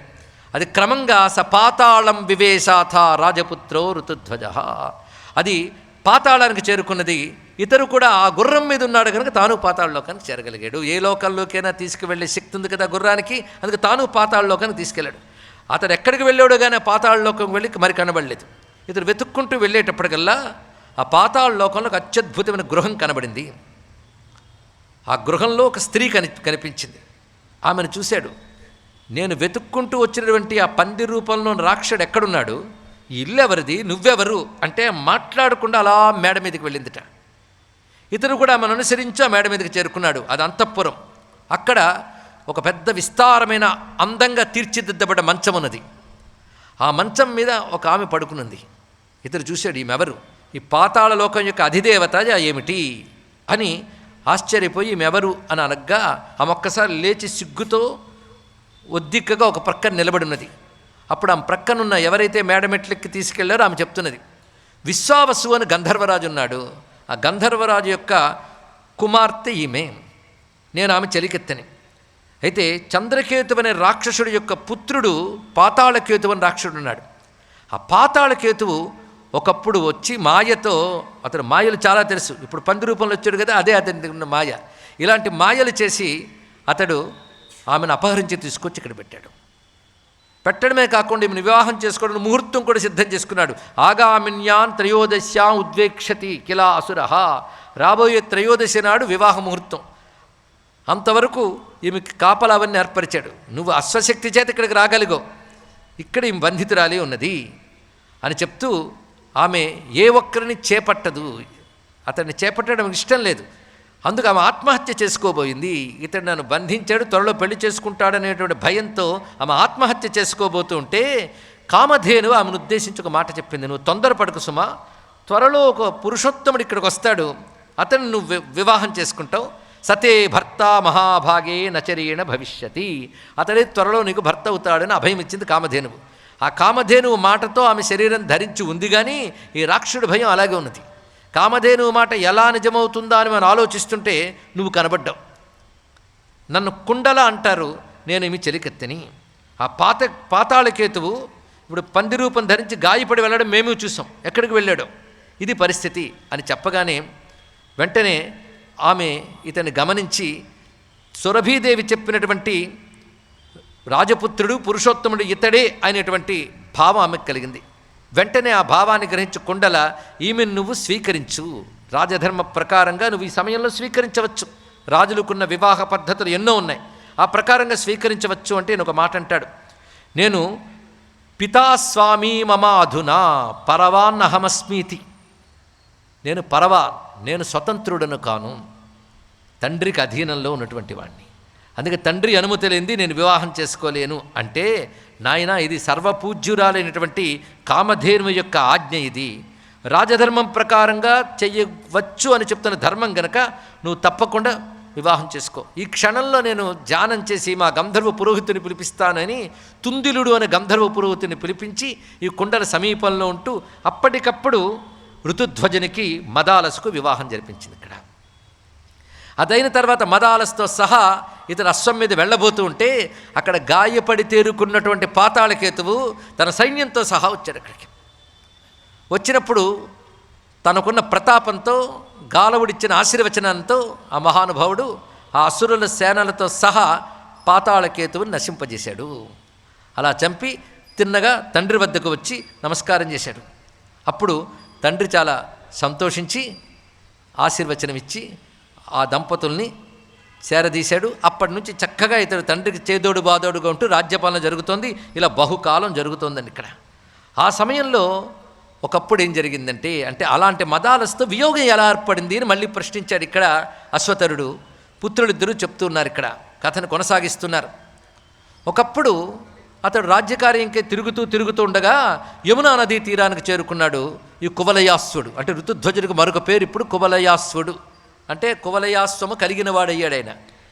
అలా వస్తూ ఉండగా అక్కడ ఒక ఋష్యాశ్రమం కనబడింది యమునా తీరంలో. అక్కడ ఒక మహర్షి గోచరించాడు, అతడు ధ్యానంలో ఉన్నాడు. ఈయన రాగానే చాలా సంతోషించి, నాయనా నువ్వు వచ్చావు, చాలా సంతోషం, నేను ఒక యజ్ఞం చేయబోతున్నాను, అయితే యజ్ఞ దక్షిణ ఇవ్వడానికి నా దగ్గర ద్రవ్యం లేదు. ఆ సమయంలో నువ్వు కనబడ్డావు. ఎక్కడైనా సరే ఒక ఋషి యజ్ఞం చేస్తున్నాడు అంటే రాజ్యం పాలించేవాడు యజ్ఞం నిర్విఘ్నంగా జరిగేటట్టు చూడాలి. అంటే తాను యజ్ఞములు చేయడమే కాకుండా ఎవరైనా యజ్ఞయాగాది కర్తవులు చేస్తే అవి నిర్విఘ్నంగా జరిగేటట్టు చూడవలసిన బాధ్యత పాలకుడిది. ఎందుకంటే యజ్ఞముల ఫలం లోకక్షేమానికి, దేశక్షేమానికి. ఆ కారణం చేత నువ్వు రక్షించాలి గనక ఇప్పుడు నా దక్షిణ ఇవ్వాలంటే ధనం లేదు. ఇప్పుడు నీ కంఠంలో ఒక విలువైనటువంటి స్వర్ణహారం కనబడుతుంది, రత్నాలు తాపినటువంటి స్వర్ణహారం. అది నాకు ఒక్కసారి ఇస్తే నేను ఇప్పుడు ఈ నది ద్వారా వెళ్ళి వరుణుడికి స్వయంగా ఇచ్చి వస్తాను, నువ్వు నాకు దాన్ని ఇస్తే అని చెప్పగానే, పైగా నేను తిరిగి వచ్చే వరకు నువ్వు ఆశ్రమం వద్దనే ఉండు అని చెప్పాడు. ఇక్కడ మళ్ళీ నేను నీకు వచ్చి కలుస్తాను అన్నాడు. వెంటనే ఇత్యుక్తస్తేన తద్ధృత్వా కంఠాభరణముత్తమం, వెంటనే కంఠాభరణాన్ని ఇచ్చాడు. నేను ఈ దక్షిణ ఇచ్చి తిరిగి వచ్చే వరకు కూడా యజ్ఞం పరిసమాప్తి అయింది, తృప్తి జరిగింది అని నేను చెప్పే వరకు కూడా నువ్వు ఇక్కడే ఉండు అని రాజుతో చెప్పి ఆ ముని లేదా ఆ ఋషి వెంటనే ఆ నదిలో ప్రవేశించాడు. వాళ్ళకి ఆ యోగశక్తులు ఉంటాయి కనుక అందులో ప్రవేశించగానే, ముని వ్రజేధిష్టత్వం అహం తిష్టామి సువ్రత, నువ్వు వెళ్ళవయ్యా, నువ్వు వచ్చే వరకు నేను ఉంటానని మాట ఇచ్చి ఆశ్రమంలో కూర్చుని ఉన్నాడు మహానుభావుడైనటువంటి ఋతుధ్వజుడు. కొంతసేపటి తర్వాత అతను వచ్చాడు. తిరిగి వచ్చి, నీ వల్ల యజ్ఞం చక్కగా పరిపూర్ణమైందయ్యా, చాలా ధన్యుణ్ణి అని చెప్పి ఇంక నువ్వు వెళ్ళి ఇంటికి అన్నాడు. కానీ ఈయన ఇంటికి వెళ్ళేటప్పటికల్లా ప్రమాదం జరిగింది. ఏమిటా ప్రమాదం అంటే, ఇక్కడ మునివేషంలో ఉన్నటువంటి వాడు పాతాళకేతు అయిన రాక్షసుడు యొక్క తమ్ముడు. వీడి పేరు తాళకేతువు. వాడు మునివేషం వేసుకుని ఏం చేశాడంటే, తన అన్నని చంపినటువంటి వాడిపై ప్రతీకారం తీర్చుకొని అక్కడ కూర్చున్నాడు. అందుకు మునివేషం వేసుకుని ఆ కంఠాభరణం పట్టుకుని మాయతో అక్కడి నుంచి అంతర్ధానమై వెళ్ళి ఋతుధ్వజుడి యొక్క తండ్రి అయినటువంటి శత్రుజిత్తు వద్దకు వెళ్ళాడు. ఆయన వెళ్ళి అడవిలో వస్తూ ఉండగా ఒక రాక్షసుడు కనబడి నీ కొడుకుని చంపేశాడు. అక్కడ ఉన్నటువంటి కొందరు మహర్షులు అతని దహన కర్మలు చేసేశారు. అతడు పోతూ పోతూ నాకు ఇచ్చి వెళ్ళినటువంటి ఆభరణం నీకు తీసుకొచ్చి ఇచ్చాను అన్నాడు. ఇక్కడ అది చూపించాడు. ఈ కంఠాభరణం తీసుకొచ్చి ఆ తండ్రికి ఇచ్చి, ఇది నీ కొడుకు యొక్క ఆభరణం, చనిపోయాడని చెప్పాడు. పైగా చనిపోయిన కొడుకు యొక్క ఆభరణం అనగానే ఆయన చనిపోయినది సత్యమే అని నమ్మాడు ఆ తండ్రి. వెంటనే చాలా బాధపడ్డాడు. అయ్యో అని దుఃఖిస్తున్నాడు. అందరూ ఇలా దుఃఖంతో ఉన్న సమయంలో మదాలస భర్తపై ఉన్న తీవ్రమైన అనురాగం చేత భర్త లేని జీవితం తనకు అక్కర్లేదు అనుకుని శరీర త్యాగం చేసి మరణించింది. తిరిగి ఇతను వెళ్ళేటప్పటికల్లా భార్య మరణించింది. మదాలస మరణించి ఉన్నది. ఇక్కడ దానుతేరు బాధపడ్డాడు. వారు పరస్పర ప్రేమలు చూడండి, అది ప్రేమ. అంతేగాని బలవంతంగా తీసుకొచ్చి సహగమనం చేయడం కాదు. అక్కడ తన భర్త లేడంటే ఆమె ఉండలేకపోయింది, భార్య లేదంటే ఆయన ఉండలేని పరిస్థితి ఇక్కడ. కానీ రాజ్యధర్మ ప్రకారంగా రాజ్యపాలన చేస్తున్నాడు. కానీ భార్య లేని దుఃఖం దిగమింగుకుంటూ భార్యా వియోగంతో బాధపడుతూనే రాజ్యధర్మం చేస్తున్నాడు. మరొక స్త్రీని నేను నా జీవితంలోకి ఆహ్వానించను అని శపథం పట్టి ఉన్నాడు. ఈ విధంగా అతడిలో జీవితంలో ఈ దుఃఖం మాత్రం ఉందయ్యా. నువ్వు అన్నావే ఏదైనా దుఃఖం ఉందా అంటే ఇది ఒక్కటే అతడి జీవితంలో దుఃఖం. కానీ ఈ దుఃఖం ఎవ్వరు తీర్చలేరు కదా. మేము మిత్రులు అవడం వల్ల యమునా నదీ తీరంలో కూర్చొని మేము కబుర్లు ఆడుకుంటూ ఉంటే అప్పుడప్పుడు మాకు ఈ విషయం చెప్తూ ఉంటాడు. ఇక్కడ భార్యను తలుచుకొని దుఃఖిస్తుంటాడు. ఎందుకంటే మిత్రుల దగ్గర కష్టమో సుఖమో చెప్పుకుంటారు కదా, అలా చెప్తూ ఉన్నాడు. అనగానే ఒక్కసారి ఇతను అంటున్నాడు, అయితే ఒక పని చేస్తే సరే, అతడికి ఏ భార్య అయితే పోయిందనుకుంటున్నాడో ఆ భార్యని తిరిగి రప్పిస్తే ఎలా ఉంటుంది అన్నట్టు తండ్రి. అప్పుడు మిత్రుడి యొక్క దుఃఖం పూర్తిగా పోగొట్టినట్టు అవుతుంది కదా అన్నాడు. అది ఎలా సాధ్యమవుతుంది అని గొప్ప మాట చెప్పండి నాయనా. యత్నః పరోపకారాయ కర్తవ్యః పురుషేణ హి. పరోపకారం కోసం ప్రయత్నించడం అనేది పురుషుడి యొక్క కర్తవ్యము. కర్తవ్యం, నీ పని నువ్వు చేయి. ఫలం ఎలా వస్తుందంటావా? ఫలదాతృపరం దైవం. దైవం ఫలమిస్తాడు, మనం కర్మ చేయాలి. కనుక ఏ ఉపాయంతో మళ్ళీ మరణించిన వాళ్ళని తిరిగి తీసుకురావచ్చు అనేటువంటి ఒక ప్రక్రియ ఉంటుంది శాస్త్రంలో. అయితే అందరూ చేయగలరా? చెప్పండి, రాసుకుంటాం టెక్నిక్ ఏదో అని పుస్తకాలు పట్టుకోకండి. అది అందరికీ సాధ్యమయ్యే విషయం కాదు. అతడు దివ్య జాతికి చెందిన సర్పం. నాగదేవతల్లో నాగదేవత అంటేనే దివ్య శబ్దం ఉంది కదా. కనుక అతడి దివ్యనాగం, అతడికి సాధ్యమవుతుంది. అతడి స్థాయి నుంచి ప్రారంభమయ్యే తపస్సుకు సాధ్యమవుతుంది. అతడి స్థాయి నుంచి ప్రారంభమయ్యే తపస్సుకు సాధ్యమవుతుంది. ఆ మహానుభావుడు చెప్తున్నాడు. ఈ శ్లోకం చాలా మంచి శ్లోకం కనుక యత్నః పరోపకారాయ కర్తవ్యః పురుషేణ హి ఫలదాతృపరం దైవం ధైర్యే లక్ష్మీ ప్రసీదతి.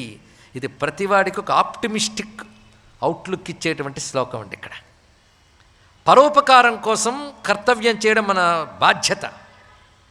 ఫలమిచ్చేవాడా దైవం.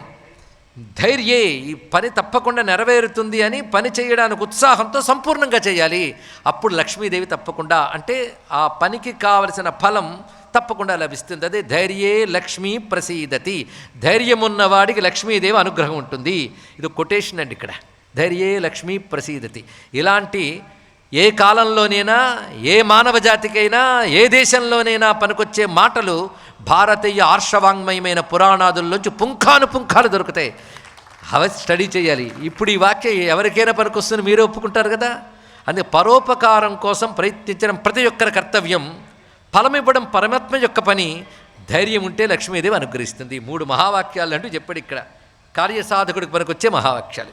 తస్మాదహం తథా యత్నం కరిష్యే పుత్రకావతః. కనుక దీనికి ఏమిటి కావాలో నేను చూస్తాను, నా ప్రయత్నం నేను చేస్తాను. తపశ్చర్యాం సమాస్థాయ. ఎందుకంటే సృష్టిలో తపస్సు సాధించలేనిది లేదు. ఈ వాక్యం గుర్తుపెట్టుకోండి, చాలా గొప్ప విషయం. ఇక్కడ తపస్సుతో దేన్నైనా సాధించవచ్చు. దానికి తగ్గ తపస్సు చేయడానికి కావలసినటువంటి దమ్మంటారే ఆ ధైర్యం ఉండాలండి.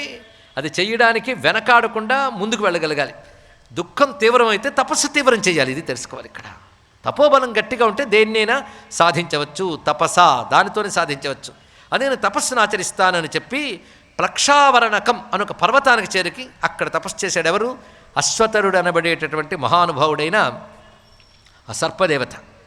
ఆ తపస్సు చేస్తూ ఎవరిని ఉద్దేశించంటే సరస్వతీదేవిని ఉద్దేశించి తపస్సు చేస్తున్నాడండి. చూడండి ఎంత అద్భుతమైనటువంటి ప్రక్రియ ఇక్కడ చూపిస్తున్నారు. ఇక్కడ ఇతడు చేసిన సరస్వతి స్తోత్రం ఒకటి లభించుంటుంది.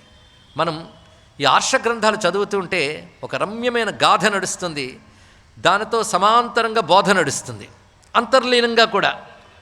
ఈ రెండిటితో పాటు మన బ్రతుకు బాగు చేసేటువంటి మహిమాన్వితమైనటువంటి శ్లోకాలు పారాయణ చేసి చేయదగ్గ స్తోత్రాలు లభిస్తాయి. అది గొప్ప విశేషం. మీరు భాగవతం పట్టుకుంటే కథతో పాటు ఎన్ని స్తోత్రాలు లభిస్తాయి. రామాయణం పట్టుకుంటే లభిస్తాయి. శివపురాణం పట్టిన, అమ్మవారి పురాణం పట్టిన మన బ్రతుకు బాగుపడడానికి కావలసినటువంటి మంత్రరాశులు ఇస్తారు.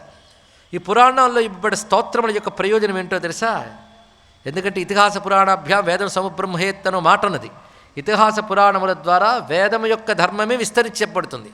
వేదముల్లో అనేక యజ్ఞములు ధర్మాలు చెప్పబడ్డాయి. అవే పురాణాలు మన కథల రూపంలో ధర్మాన్ని చెప్తాయి. అంతేకాదు వేదాల్లో యజ్ఞాలు చెప్పబడ్డాయి. ఆ యజ్ఞముల మహిమలు పురాణ వృత్తాంతాల రూపాల్లో ఉంటాయి. ఈ వృత్తాంతాలను శ్రద్ధగా వింటే యజ్ఞం చేసిన ఫలితం ఉంటుందండి. అదేదో ఆ ముడి ఉంటుంది, మనకు అది తెలియదు. అంటే అటు వేదం క్షుణ్ణంగా తెలియాలి, అందులో ఉన్నటువంటి బ్రాహ్మణ ఆరణ్యకముల గురించి గ్రహించగలగాలి. అప్పుడు పురాణానికి చక్కగా అధ్యయనం చేస్తే ఏ పురాణ ఘట్టం ఏ యజ్ఞ సంకేతాన్ని తెలియజేస్తుందో తెలుసుకోవచ్చు. అది కాకుండా వేదం వచ్చింది కదా అని పురాణాలను చిన్న చూపు చూడడం, అన్వయించలేకపోవడం, అసంప్రదాయ ధోరణులు రావడం వల్ల మనం తెలుసుకోలేకపోతున్నామండి ఇవన్నీ కూడా. అదేవిధంగా వేదాల్లో బోల్డ్ సూక్తాలు ఉంటాయి. ఆ వేద సూక్తాలు ఉచ్చరించడానికి కావాల్సిన సంస్కారాలు అధికారాలు అవసరం. అవి లేనప్పుడు ఉచ్చరించరాదు. కానీ దాని ఫలితం అందరికీ కావాలి కదా. అంటే వేదాల్లో చెప్పిన సూక్తములనే పురాణాల్లో స్తోత్రాల రూపంలో అందించాడు వ్యాసదేవుడు. అది కృపయా మునినా కృతమని. అందుకే మన చండీ సప్తశతి చదివితే వచ్చేటువంటి స్తోత్రములు పురాణోక్తం. అది చదివితే వేదాల్లో ఉన్న అనేక దేవీ సూక్తముల తత్వం అందులో ఉంది. ఎందులో ఏ దేవీ సూక్తం చెప్పబడిందో చెప్పాలనేది ఒక ప్రవచనం అవుతుంది ఇక్కడ. ఆ వేద సూక్తములు చెప్పాలి అంటే అందరికీ అది సాధ్యం కాదు. కానీ తత్ఫలం ఇవ్వడానికి పురాణాల రూపంలో ఇచ్చాడు. అలాగే అనేక రకాల విష్ణు సూక్తాల సారం విష్ణు సహస్రనామ స్తోత్రం తెలుసుకోండి ఇక్కడ. అదేవిధంగా సరస్వతి సూక్తములు ఏవైతే ఉన్నాయో వాటికి సంబంధించినటువంటి సారములు అటు దేవీ భాగవతంలో చెప్పబడ్డాయి, ఇక్కడ ఈ స్తోత్ర రూపంలో చెప్పబడుతుంది. అది ఇదంతా అయిన తర్వాత సరస్వతీదేవి చెప్తుంది దీని ఫలశ్రుతిని. అంటే ఎంత మహిమాన్వితమో గమనించండి ఇక్కడ. పైగా ఇందులో భావాలు కూడా గంభీరమైన భావాలు. అటు మంత్రశాస్త్రం చెప్పబడుతుంది, ఉపనిషత్తులు చెప్పబడతాయి, వేద విషయములు చెప్పబడతాయి. అయితే ప్రస్తుతం దీన్ని వ్యాఖ్యానిస్తే మిగిలిన 2-3 రోజులు కనీసం పడుతుంది దీనికి. కానీ దాని జోలికి వెళ్లకుండా అసలు విడిచిపెట్టకుండా సరస్వతీదేవి అనుగ్రహం మనకు అందరికీ లభించాలి కనుక 1-2 స్మరణ చేసుకుందాం. అతను నియతాహారుడై అంటే ఆహార నియమం కలిగి ఉండి దీక్ష స్వీకరించి జగద్ధాత్రీం మహాదేవీం ఆరిరాధైషు శుభాం స్తోష్యే ప్రణమ్య శిరస బ్రహ్మయోనిం సరస్వతీం. బ్రహ్మయోనిం ఇక్కడ బ్రహ్మశబ్దానికి అర్థం వేదముని అర్థం. ఇక్కడ వేదాలకు కూడా మూలమైన తల్లి అన్నాడు. అది ఆవిడెవడు? పరాశక్తి, పరతత్వం. సరస్వతి అంటే ముగ్గురమ్మల్లో ఒకరు కాదు, ముగ్గురమ్మలు ఒకటైన అమ్మవారే. ఆవిడ ముగ్గురమ్మల్లో ఒకరుగా కూడా ఉండవచ్చు. సరస్వతిని ప్రార్థన చేస్తున్నారు. ఇది తచ్చబ్దంతో ప్రారంభించినటువంటి మంత్రరాశి. తదసద్దేవి యత్కించిత్ మోక్షధర్మార్థ తత్పదం తత్సర్వం త్వయి సంయోగి యోగవద్దేవి సంస్థితం. ఇది ఒక్కొక్క పదం గంభీరమైనది. అంత గొప్పది కనుకనే సరస్వతీదేవి ప్రత్యక్షమవుతుంది దీనికి. ఈ స్తోత్రం పూర్తవగానే సామాన్యమైన స్తోత్రం కాదు. ఇలాంటిదే మనకి మహాభారతంలో అరణ్య పర్వంలో తార్క్షుడనే మహాత్ముడు సరస్వతీదేవిని ఉద్దేశించి స్తోత్రం చేస్తే సరస్వతీదేవి ప్రత్యక్షమై ఒక గీతను చెప్తుందండి. సరస్వతి గీత అని ప్రసిద్ధి. పరిశోధించాలే కానీ ఎన్ని తీసుకురావచ్చు ఒక్కొక్క దేవతా విషయమే. అయితే ఇవన్నీ కూడా వేదమునందు పూర్వభాగంలో యజ్ఞస్వరూపంగా, తర్వాతి భాగంలో జ్ఞానస్వరూపిణిగా చెప్పబడుతున్న బ్రహ్మతత్వాన్ని ప్రతిపాదిస్తాయి. అది గొప్ప విషయం. అలా ఇక్కడ తల్లిని తదసద్దేవి యత్కించిత్, తత్ అసత్ ఈ మాటలు చెప్పేటప్పుడు తద్రూపమైనటువంటి బ్రహ్మము, అసద్రూపమైనటువంటి ప్రకృతి అంటే కారణ రూపము అని అర్థం. ఇక్కడ అసత్ శబ్దానికి అర్థం ఇంకా చాలా ఉంటాయి, కానీ ఇవన్నీ నీ స్వరూపమే. మోక్షము, ధర్మము, అర్థము ఇవన్నీ నీయందే ఉన్నాయి తల్లి, నీ ద్వారానే తెలియబడుతుంటాయి. ఎందుకంటే విద్యల ద్వారాలే మన చతుర్విధ పురుషార్థాలు తెలుసుకోగలం కదా. సర్వపురుషార్థప్రదాయిని విద్య, విద్యారూపిణి సరస్వతి. అందుకే సరస్వతీదేవిని స్తుతిస్తూ త్వమక్షరం పదం దేవి యత్ర సర్వం ప్రతిష్ఠితం. నువ్వు అక్షరస్వరూపిణివి. ఏ అక్షరమునందు సర్వము ప్రతిష్ఠింపబడి ఉన్నదో ఆ అక్షరము నువ్వు అన్నాడు ఇక్కడ. ఇది చెప్పేటప్పుడు త్రిధా మాత్రాత్మికా స్థిత అర్ధమాత్రా స్థితా దేవి యానుచ్చార్య విశేషత. సప్తసతి అని చెప్పబడుతున్న దేవీ మహాత్మ్యంలో మొదటి సూక్తంలో చెప్పబడుతుంది ఈ వాక్యం. అదే భావం ఇక్కడ అర్థం చేసుకోవచ్చు. అంటే అక్షరము నువ్వు అంటే అర్థం ఏంటి? ప్రణవస్వరూపాన్ని, ఓంకార రూపాన్ని నువ్వు. ఓంకారం ఏంటి? ఎత్ర సర్వం ప్రతిష్ఠితం ఓమితి ఇదం సర్వం అని ఉపనిషత్తే చెప్తోంది. సర్వము ఓంకారమే. అంటే సృష్టి స్థితిలయలే అకార ఉకార మకారములు. సృష్టిస్థితిలయ స్వరూపమైన ప్రపంచమంతా ప్రణవంలోనే ఉన్నది. సృష్టికి అతీతమైన తత్వము ప్రణవమే. కనుక సృష్టి అంతా ఉన్నది, సృష్టికి అతీతమైనదేదో అదే నీ స్వరూపము. అందుకే ఎత్ర సర్వం ప్రతిష్ఠితం అక్షరం పరమం బ్రహ్మ విశ్వచైతత్పరాత్పరం. మొదటి అక్షర శబ్దానికి అక్షరము అనగా ఓంకారం, రెండవ అక్షర శబ్దానికి పరబ్రహ్మస్వరూపము అని చెప్తున్నాడు. నాశరహితమైన బ్రహ్మతత్వము నువ్వు అని చెప్తూ నీ తత్వం ఎలా ఉంటుంది అంటే, అమ్మా ఈ జగత్తు యందు నువ్వు ఎలా ఉంటావంటే కర్ర యందు అగ్ని ఎలా ఉంటుందో ఆ విధంగా అన్నాడు ఇక్కడ. అంటే కర్రలో అగ్ని ఉంది, మథనం చేస్తే కానీ దొరకదు. అలాగే బ్రహ్మము కనబడకుండా అంతటా వ్యాపించిన అది నీ స్వరూపం. ఓంకారాక్షర సంస్థానం యత్ర దేవి చరాచరం తత్ర మాత్రాత్రయే సర్వం అస్తి యద్దేవి నాస్తి యత్. ఇక్కడ నుంచి ప్రణవస్వరూప వ్యాఖ్యానము, మాతృకావర్ణములు అంటే అకారం నుంచి క్షకారం వరకు చెప్పబడ్డటువంటి మాతృకావర్ణ తత్వము చెప్పబడుతూ యజ్ఞస్వరూపిణిగా అమ్మవారిని ఇక్కడ స్తుతిస్తారండి ఇక్కడ. అందుకే ఈ స్తోత్రం సంపూర్ణం. యజ్ఞం దధే సరస్వతి అంటూ ఋగ్వేదాంతర్గతమైన సరస్వతీ సూక్తంలో మంత్రం అనేది ఇక్కడ. ఇక యజ్ఞము నా స్వరూపము, యజ్ఞఫలదాయిని నేను అంటూ మహాభారత అరణ్య పర్వంలో సరస్వతీదేవి చెప్తుంది సరస్వతీ గీతలో. ఆ తత్వమంతా ఇక్కడ కనబడుతుంది. యజ్ఞములు ఎన్నో, వాటి పేర్లు కూడా ఇక్కడ చెప్పాడు. సోమ సంస్థాహ హవిస్సంస్థాహ పాక సంస్థాశ్చ సప్తధా తాస్తదుచ్చారణాద్దేవి క్రియంతే బ్రహ్మవాదిభి. పైగా వేదమంత్రములు ఓంకారం నుంచి జనితములే, మాతృక నుంచి జనితములే. ఆ మంత్రములన్నీ కూడాను యజ్ఞం యందు వినియోగింపబడుతుంటాయి. ఆ యజ్ఞములు 7 రకాలుగా ఉంటాయి. అవి సోమ సంస్థలు, హవిస్సంస్థలు, పాక సంస్థలు అని చెప్పబడుతూ 7 విధాలుగా ఉంటాయా అని చెప్తున్నారు. అంటే ప్రధానంగా ఇక్కడ 7 రకాల సోమ సంస్థలు ఉన్నాయి. అవి ఏమిటి అంటే అగ్నిష్టోమము, అత్యగ్నిష్టోమము, ఉక్ష్యము, షోడసి, వాజపేయము, అతిరాప్తము, ఆప్తోర్యామము అని చెప్పబడుతూ సోమ సంస్థలు 7 ఉన్నాయి. అదేవిధంగా హవిర్యజ్ఞములు 7 చెప్పబడుతున్నాయి. అగ్నియాధేయం, అగ్నిహోత్రం, దర్శపూర్ణమాసం, చాతుర్మాస్యములు, అగ్రయణము, నిరూఢ పశుబంధము, సౌత్రామణి. ఇవెందుకు చెప్తున్నామంటే అగ్నిహోత్రికులకు మాత్రమే తెలిసినవి. ఇప్పుడు వాళ్ళ సంఖ్య తగ్గిపోయింది. కనీసం కలో స్మరణాన్ముక్తి అని యజ్ఞాలు లేకపోయినా ఆ పేర్లు చెవిలో వినబడి పవిత్రమవుతామని ఉద్దేశంతో చెప్తున్నాం. కానీ సోమ సంస్థలు 7, హవిస్ సంస్థలు 7, పాక సంస్థలు 7. ఇప్పుడు 2 చెప్పుకున్నాం మనం. పాక సంస్థలు అష్టకము, పార్వణము, శ్రాద్ధము, శ్రావణి, అగ్రహాయిణి, చైత్ర, ఆశ్వయుజ అని చెప్పబడుతున్న 7 పాక యజ్ఞ సంస్థలు. ఇవన్నీ కూడా వేదస్వరూపునివే నీయందే ఆధారపడి ఉన్నాయి. కనుక ఈ యజ్ఞములు నీ యొక్క స్వరూపములు తల్లి అని స్తుతిస్తున్నారు. అదేవిధంగా అనిర్వాచ్యమైనటువంటి ఏ తత్వం ఉందో ప్రణవంలో అది నువ్వు అన్నారు. అనిర్వాచ్యము అంటే అకార ఉకార మకారాలు అనగలం. అదే అర్ధమాత్రా స్థితాదేవి యా అనుచ్చార్య అని చెప్పినట్లుగా అనలేని తురియం. ఆ తురియతత్వం కూడా నువ్వే తల్లి. అది అనిర్దేశ్యం తథాచాన్యై అర్ధమాత్రా స్థితాం పరం అని చెప్తూ అమ్మ నువ్వే ఐశ్వర్యము, వీరత్వము, కీర్తి, శ్రీ, జ్ఞానము ఇత్యాది రూపములతో ఉన్నావు. ఆ నువ్వే ఉత్పత్తి, వినాశము ఇత్యాదులన్నీ చేస్తూ జగత్తును నడుపుతూ ఉన్నామని అత్యద్భుతమైన స్తోత్రం అమ్మవారిని ఉద్దేశించేశారు. ఆ స్తోత్ర సారాన్ని మనం ఇంతవరకు చెప్పుకున్నాం. యద్వా మూర్తం యచ్చ మూర్తం సమస్తం యద్వా భూతేష్వేకమేకంచ కించిత్ యద్దేవ్యస్తిక్ష్మాతలేఖేన్యతో వా తత్సంబంధస్త్వత్స్వరైర్వ్యంజనైశ్చ. ఈ సృష్టి యందున్న ప్రతి వస్తువు నీ రూపములైన స్వరవ్యంజనములతో కూడినవి. స్వరవ్యంజనములు అంటే అక్షరముల్లో అకారం నుంచి అమ్మహా వరకు ఉన్నవి స్వరములు, కకారం నుంచి మిగిలినవన్నీ వ్యంజనములు అని చెప్పబడుతున్నాయి. ఈ స్వరవ్యంజనములతోనే జగత్తంతా వ్యవహారం ఉన్నది. అంతేకాదు ఇంకా మాతృకాతత్వ వివేచనంలోకి వెళితే ఆ అక్షరాల్లో దేవతాశక్తులు ఉంటాయి. అవి విశ్వాన్ని నడిపే సమస్త శక్తులు అందులో ఉన్నాయి. అది నీ యొక్క స్వరూపమమ్మా అంటూ అక్షర రూపిణిగా, నాదరూపిణిగా అమ్మవారిని స్తుతిస్తూ ఇక్కడ కీర్తించారు. అప్పుడు ఆ స్తోత్రానికి సంతోషించి సరస్వతీదేవి ప్రత్యక్షమై నీ తపస్సు నాకు నచ్చింది, నీ తపఫలంతో నీ జ్ఞానంతో చేసిన స్తోత్రం కూడా చాలా నచ్చింది, నీకేం కావాలో కోరుకో అన్నది ఇక్కడ. వెంటనే అమ్మ నా సోదరుడు కంబలుడు నున్నాడు. కంబల, అశ్వతర వీళ్ళిద్దరూ చాలా ముఖ్యమైన, వీళ్ళ పేర్లు వింటేనే దివ్య సర్పములు వీరు. కంబలుడు ఆ కంబలుడితో సహా నేను అతడు చేదోడు వాడుదోడుగా ఉండగా సప్తస్వర విద్యను సంపూర్ణంగా నేను సిద్ధింపజేసుకుని ఆ గాంధర్వ విద్యలో నేను ప్రవీణుణ్ణి కావాలి. ఇది అడిగాడండి. అసలు తపస్సు దేనికి కూర్చున్నాడండి? మదాలసని తిరిగి బ్రతికిస్తానని చెప్పినటువంటి వాడు అడుగుతున్నదేది? నాకు సంగీత విద్య, నాద విద్య బాగా కావాలి. సంగీత విద్య అంటే అప్పటి వరకు సంగీతం రాదా అని కాదు. నాగులు కూడా సంగీతంలో చాలా విశేషం.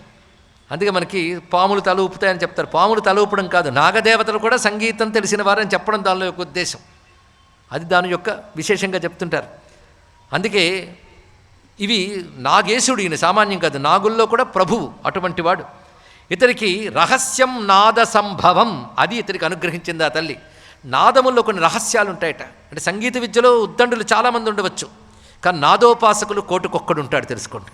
కోట్ల కొలది సంగీత విద్వాంసులు ఉంటే ఒకడెవడో నాదోపాసకుడు ఉంటాడు. అలాంటి నాదోపాసకుడు ఉదాహరణ చెప్పండి అంటే మా త్యాగయ్య. ఇంకో చెప్పడానికి ఏమన్నది? అతను నాద ఉపాసకుడు అండి, అక్కడ భాగ్యకారుడు కాదు. అందుకే నాదోపాసకుడు అయినప్పటికీ ఆ స్వరం, ఆ నాదం ఏ భావంతో ఉందో దానికి తగ్గ అక్షరం అందులో నాని పండి బయటకు వచ్చింది ఇక్కడ. అలాంటి సిద్ధులు కొందరు ఉన్నారు, నాదసిద్ధులు. అలాంటి నాదసిద్ధుల్లో త్యాగరాజస్వామి వారు, వారితో సమకాలికన సిద్ధపురుషులు మరో మహానుభావుడు ముత్తుస్వామి దీక్షితులు, శ్యామాశాస్త్రి గారు, వీరు ముగ్గురు కూడా నాదసిద్ధులే, అందులో మర్చిపోరాదు. వాళ్ళు నాదసిద్ధులు. మిగిలిన గొప్ప సంగీత విద్వాంసులు ఉండొచ్చు, కానీ నాదమును బ్రహ్మముగా, బ్రహ్మమును తమ ఆత్మగా చేసుకుని ఉపాసించి నాదముతో ముక్తి పొందవచ్చని రుజువు చేసిన మహాత్ములు వారండి. అందుకే నాదం ఆ రహస్యంగా అని తెలిస్తే అది ముక్తికి హేతు అవుతుంది. అందుకే వీణావాదన తత్వజ్ఞ శృతిజాతి విశారద తాళజ్ఞశ్చ అప్రయాసేన మోక్షమార్గం నిగచ్చతి అనేటువంటి మాట యాజ్ఞవల్క్యుడు చెప్తాడు. అదే మోక్ష మార్గానికి పనికొస్తుంది. అందుకే ముక్తిప్రదాత అయిన జగద్గురువు దక్షిణామూర్తి, వీణా దక్షిణామూర్తి.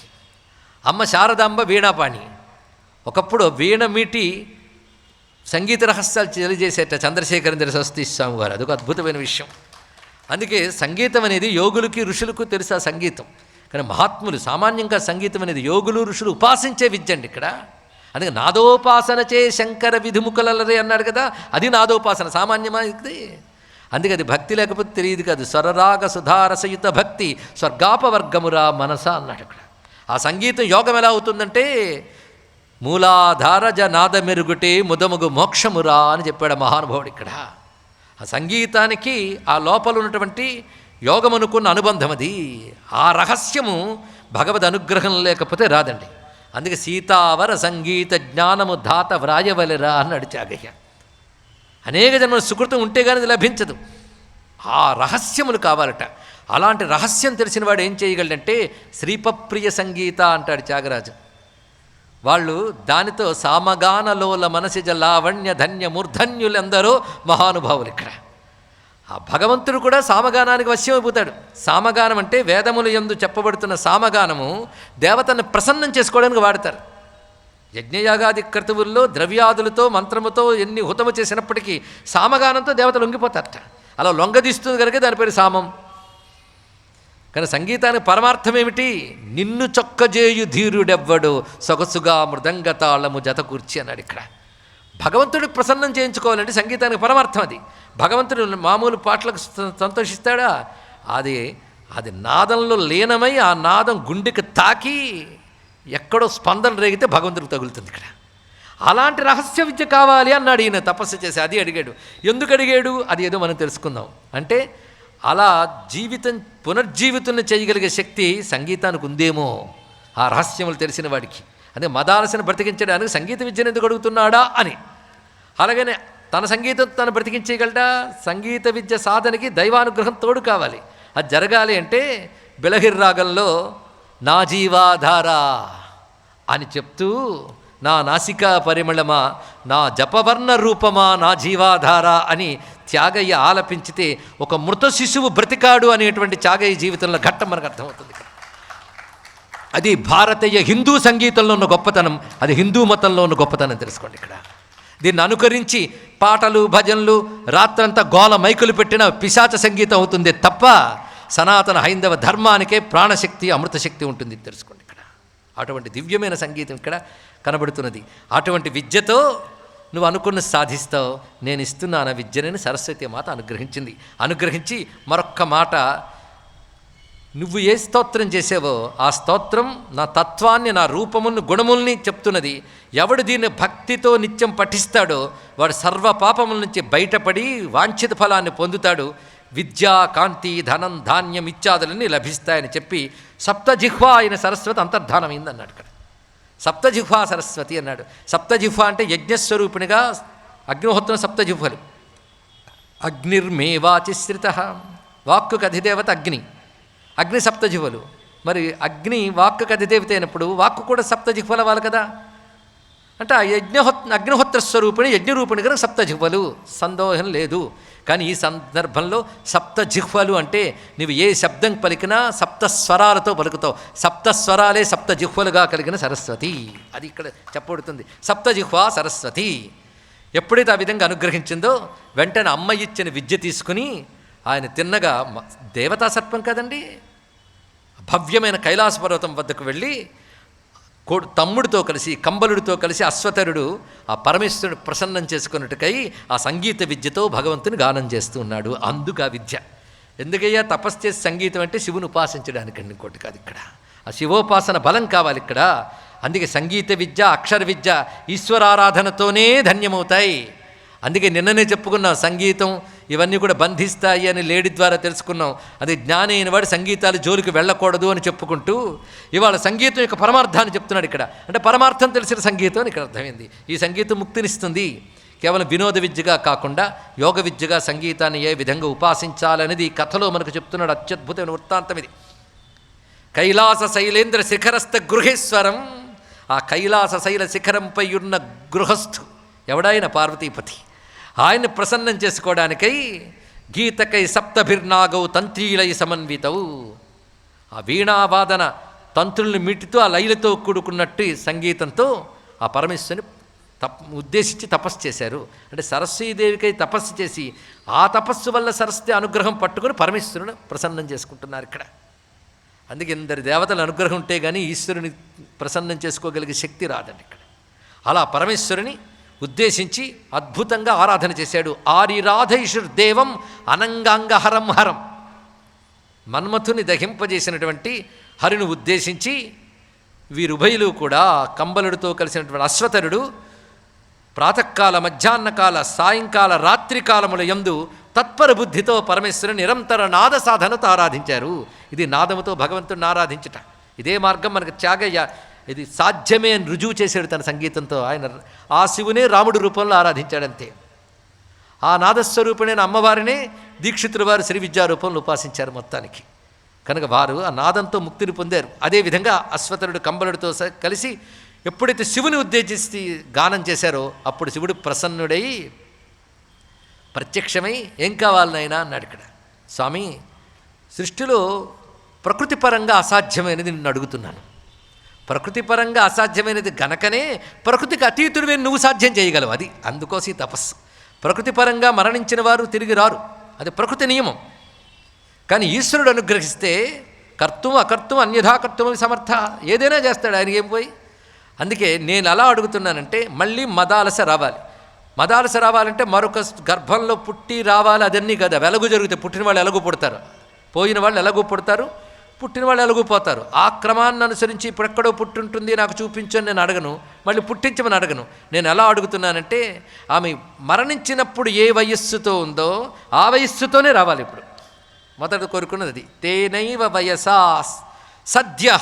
మళ్ళీ పుట్టి పెరిగి అది కాదు, రావడమే ఆ రూపంతో ఆ వయస్సుతో తగ్గట్టు రావాలి. పైగా దుహితృత్వం, నేను తపస్సు వల్ల వచ్చింది కనుక ఆమె నాకు కూతురు, నాకు కుమార్తెగా ఉండాలి. ఆమెకు పూర్వజన్మ జ్ఞానం ఉండాలి. ఎన్ని కండిషన్స్ చూడండి. మూడవ కండిషన్, ఆమెకు పూర్వజన్మ జ్ఞానం ఉండాలి. అలాగే పూర్వం ఆమె ఎలా ఉందో అలాగే క్షమా శాంతి సమన్విత. క్షమా శాంతి ఇవన్నీ ఆవిడ దగ్గర ఉత్తమ గుణములు, పాతివృత్య గుణములు, వాటితో శోభిల్లాలి. పైగా యోగిని యోగమాత చ బ్రహ్మ విద్యాపరాయణ.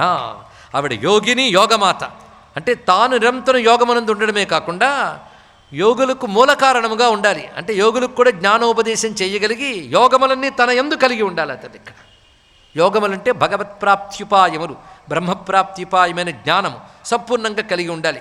బ్రహ్మ విద్యాపరాయణ, నిరంతరం బ్రహ్మ విద్యాపరాయణురాలై ఉండాలి. అంటే ఇప్పుడు కొత్తగా బ్రహ్మ విద్యాపరాయణురాలై ఉండాలా? యథాపూర్వం అనే ముందు మాట వేశాడు. అంటే ఆవిడ ఎప్పుడు అలాగే ఉండేదిట. శాంతి, క్షాంతి, యోగము, బ్రహ్మ విద్యాపరాయణత్వం. అది అది యథాపూర్వం క్షమాశాంతి సమన్విత యోగిని యోగమాత చ బ్రహ్మ విద్యాపరాయణ జాతిస్మర. ఆ విధంగా పూర్వజన్మ జ్ఞానంతో ఆమె రావాలి అని అనగానే వెంటనే అయ్యో కష్టమే అంటాడు శివుడు. యథాభిలషత నాగా సర్వమేతద్ భవిష్యతి. తప్పకుండా ఇది జరుగుతుంది, కానీ నువ్వు ఒక ప్రక్రియ చేయి. నీకు కుమార్తెగా కూడా రావాలన్నావు కదా, ఎప్పుడైనా సంతానం కలిగింది అంటే పూర్వీకుల యొక్క అనుగ్రహం అండి. ఇది బాగా తెలుసుకోండి. ఇక్కడ మన పూర్వతరాల్లో పితృదేవతల యొక్క అనుగ్రహం వల్లనే సంతానాదులు లభిస్తాయి. ఇది తెలియక తద్దినాలు పెట్టక ఇవి మానేసినటువంటి వాళ్ళకి తర్వాత సంతానాల్లో భయంకరమైనటువంటి ప్రమాదాలు ఎదురవుతాయి. తెలుసుకోండి. ఇక్కడ పితృదేవతల అనుగ్రహం చాలా అవసరం. దేవతలు కూడా పితృదేవతలకు భక్తులు. అందుకే పితృదేవత ఆరాధన చాలా గొప్ప విజ్ఞానం. It is a science. అదృష్టవశాత్తు ఆ పరిపూర్ణమైన జ్ఞానం కలిగిన సనాతన ధర్మంలో మనం పుట్టాం, హిందూ మతంలో పుట్టాం.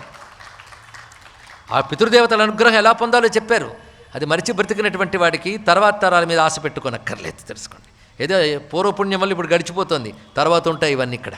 అందుకే ఆ దేవ పితృ యజ్ఞములు ఏవైతే ఉన్నాయో తాను ఆచరించి తర్వాత తరాలకు అది నేర్పి అందించవలసిన బాధ్యత ప్రతి తల్లిది, తండ్రిది. ఆస్తి అందించడం, చదువును అందించడమే కాదు, పరంపరను అందించండి, ధర్మాన్ని అందించండి. అప్పుడు మీరు బాగుంటారు, మీ పిల్లలు బాగుంటారు, పూర్వతరాలు క్షేమంగా ఉత్తమగతులు పొందుతాయి. ఇది తెలుసుకోవాల్సినది. అందుకే ఇదొక ప్రక్రియ చెప్పాడు శివుడు. ఏమనంటే శ్రాద్ధావసానే ప్రాశ్నీయం మధ్యమం పిండమాత్మన కామంచేమభిధ్యాయన్ కురుత్వం పితృపూజనం. నువ్వు ఈసారి ఆబ్దికం పెట్టేటప్పుడు శ్రాద్ధకాలంలో పిండ ప్రదానం చేస్తారు. మధ్యమ పిండాన్ని నువ్వు ప్రసాదంగా కదిపి కొంచెం ప్రసాదంగా స్వీకరించు. మొత్తం పిండ పూజ అయిపోయిన తర్వాత ఆ ప్రసాదంగా స్వీకరించిన తర్వాత కోరుకుంటూ ఏదైతే నాకు చెప్పేవా కోరిక కోరుకుంటూ తీసుకో. అంటే కామం చేమం అభిధ్యాయన్. ఆ కోరికని ధ్యానం చేస్తూ ఆ మధ్యం పిండాన్ని కాస్త తిను, తప్పకుండా నీ కోరిక కోరుతుంది. ఆ పితృపూజ వల్ల నీకు లభిస్తుంది సుమా అని పరమేశ్వరుడు అంత తపస్సుకు కూడా ఈ ఉపాయంతో కలిపెడు. చూడండి భగవానుడు వరాన్ని ఈ విధంగా చెప్పి పరమేశ్వరుడు అంతర్ధానమయ్యాడు. చెప్పిన ప్రకారంగా ఇతడు పితృశ్రాద్ధం చేశాడు. ఆ పితృశ్రాద్ధంలో శ్రాద్ధాలు అనేక రకాలు ఉంటాయండి. మనకు తెలిసి ఏడాదికో శ్రాద్ధం పెట్టేటప్పటికే పెద్ద హడావిడి చేస్తాం. కానీ పార్టీలు చేసేటప్పుడు మాత్రం ఊళ్ళో అందరినీ పిలిచి తాగరానివి తాగి తినరానివి తిని అవి చేయడానికి మాత్రం దేనికి వెనకాడు. ఏడాదికో శ్రాద్ధం పెట్టడానికి మాత్రం పెద్ద హడావిడి. కానీ నిజానికి పితృణం తీర్చుకోవాలంటే ఏడాదికి 96 చెప్పింది శ్రాద్ధాలు శాస్త్రం. తెలుసా మీకు? 96 రకాల శ్రాద్ధాలు. ఒకదానికే అంతుంటే ఇంకేం చెప్పేది? అసలు మహాలయ పక్షాలు అనేవి ఎంతమంది చేస్తున్నారు? లేరని నేను అన్ను. భారతదేశంలో ఎప్పుడూ ధర్మానికి లోటు ఉండదు, ఇది తెలుసుకోండి. అందుకో మాట చెప్పారు, ప్రళయం వచ్చి ప్రపంచమంతా నశించిపోయినా భూమి మీద చివరికి మిగిలే మానవుడు హిందువు అని చెప్పింది శాస్త్రం. తెలుసుకోండి. హిందూ ధర్మమే శాశ్వతంగా నిలబడుతుంది, అందులో సందేహం లేదు. కానీ కలి ప్రభావం చేత మాత్రం తగ్గిపోయిందని మాత్రం చెప్పాలి. అందుకే ఎంత జ్ఞానం చెప్పినా ముందు ధర్మం గట్టిగా ఉండాలి అనే మాట మర్చిపోరాదు. దేవపితృకార్యాభ్యాం నప్రమిదితవ్యం అనేది కూడా ఉపనిషద్వచనమే. అది ఎప్పుడు మానరాదు. ఆ తర్వాతే మిగిలిన వేషాలైనా వాటి యొక్క ప్రాధాన్యం చెప్పడానికే శివుడు కూడా ఇది చేయమని చెప్తున్నాడు. ఒక శ్రాద్ధం చేశాడు అంటే మళ్ళీ ఏడాది ఎప్పుడు వస్తుందో ఆ శ్రాద్ధం కోసం ఎదురు చూడడం కాదు, రకరకాలు ఉంటాయి. పైగా ఇంకా అభీష్టం కోసం శ్రాద్ధాలు ఒకటి ఉంటాయి తెలుసా? మీరు ఎలాగైతే అభీష్ట నిర్వహణ సత్యనావ్రతాలు చేస్తారో కొన్ని కోరికలు తీరడం కోసం కూడా పితృశ్రాద్ధం చేయడం అని తెలుసా?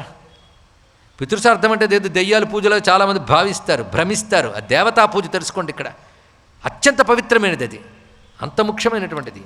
అది తెలియాలి ముందు. పితృదేవతల వ్యవస్థే తెలియట్లేదు. అవి చెప్పాలంటే ఒక పెద్ద సబ్జెక్టే, కానీ ప్రస్తుతం దాని అవసరం లేదు. కానీ చెప్పాల్సిన అవసరం మాత్రం సమాజంలో ఉంది కనుక ఈ సమయంలో కొంచెం గుర్తు చేసుకుంటూ ఉన్నాం. అభీష్ట శ్రాద్ధములు ఉంటాయి, అంటే కొన్ని కోరికలు నెరవేర్చుకోవడం కోసం కొన్ని శ్రాద్ధాలు. ఆ శ్రాద్ధం చేసేటప్పుడు భోక్తలు ఎలా ఉండాలి, విశ్వేదేవస్థానం ఎలా ఉండాలి, ఇవన్నీ శాస్త్రం చెప్పింది. ఇవి కామశ్రాద్ధములు అంటారు. అంటే కోరికలు నెరవేర్చుకోవడం కూడా అంటే వ్రతం ఫలానా కోరిక కోసం చేస్తామన్నట్లుగా పితృశ్రాద్ధాలు కూడా ఉంటాయండి. ఇన్ని రకాలు. అందుకే పితృదేవతల అనుగ్రహం లభించాలి. ఇది ప్రతివారు కూడా ఈ విధంగా ప్రార్థన చేసుకోవాలి. పితృదేవత అనేది ఒక వ్యవస్థ. నీ పితరుల్ని పూజించడం ద్వారా ఆ దేవతలు అనుగ్రహిస్తారు. ఇది గ్రహించవలసినది. మొత్తానికి శ్రాద్ధం చేసి ఆ విధంగా మద్యం పిండాన్ని తీశాడు. అయితే విషయం ఏది కొడుకులకు కూడా చెప్పలేదు, జరిగినవేవి కూడా. తాను తనకు కేటాయించిన గృహంలో ఇదంతా చేసుకున్నాడు. ఆ చేసిన వెంటనే ఆశ్చర్యకరంగా ఆ ఎక్కడి నుంచి పిండం తీసి తిన్నాడో ఆ చోటు నుంచి ఒక మహాశక్తిగా ఉద్భవించింది మదాలస, సంపూర్ణమైన స్వరూపంతో ఉద్భవించింది.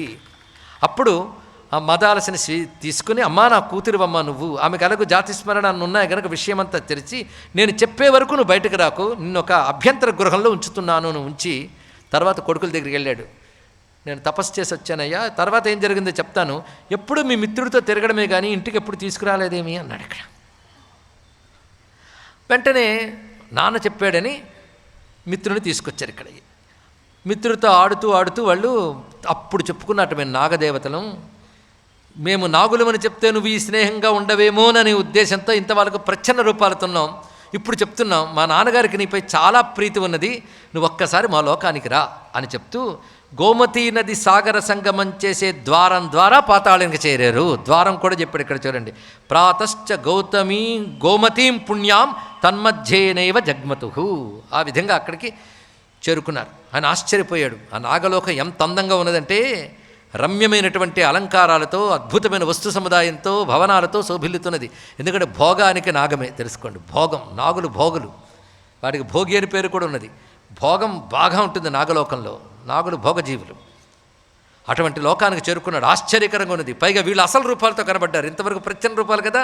వాళ్ళు రమ్యమైన ఫణములు శోభిలుతున్న కిరీటాలతో, ఫణామణి కృతోజ్యోతౌ తావేవ దర్శే తదా, అటువంటి రూపాలతో గోచరించగానే ఇంత దివ్యులతో నాకు స్నేహం కలిగిందా అనుకుంటూ ఉండగా ఆ మిత్రులిద్దరూ కలిసి వాళ్ళ నాన్నగారి దగ్గర తీసుకెళ్ళి, వీరే మా నాన్నగారు, పేరు అశ్వతరులు అని చెప్పగానే వారికి నమస్కారం చేసుకున్నాడు ఇతను. వెంటనే అతను చిరంజీవ అని ఆశీర్వదించి అతిథి సత్కారములు చేసి, నాయన చిరేణ కాంక్షితంతే అద్య దర్శనం ప్రాప్తవానహం, ఎప్పటి నుంచో నిన్ను చూడాలనుకుంటున్నానయ్యా. నా పిల్లలిద్దరూ మా స్నేహితులు ఇలాంటి వాడిని చెప్తూ ఉంటే నాకు కోరిక కలిగింది, ఇన్నాళ్ళకి నేను చూడగలిగాను, చాలా సంతోషం అని చెప్తూ, నీకేదైనా మనస్సులో ఇష్టమైనది కావాలి అనుకుంటే చెప్పు, నేను తీరుస్తాలే. వరదోస్మి ఇత్యువాచతం యత్ ప్రియం కాంక్షితంతేస్తి వద భూపతి నందన, నీకు మనస్సులో ఉన్న ప్రియమైన కోరిక ఏదైనా ఉంటే చెప్పు, నేను తీరుస్తాను. ఎందుకంటే అడుగుతున్న వాడుకు దేవత, మరువరాదు, నాగదేవత.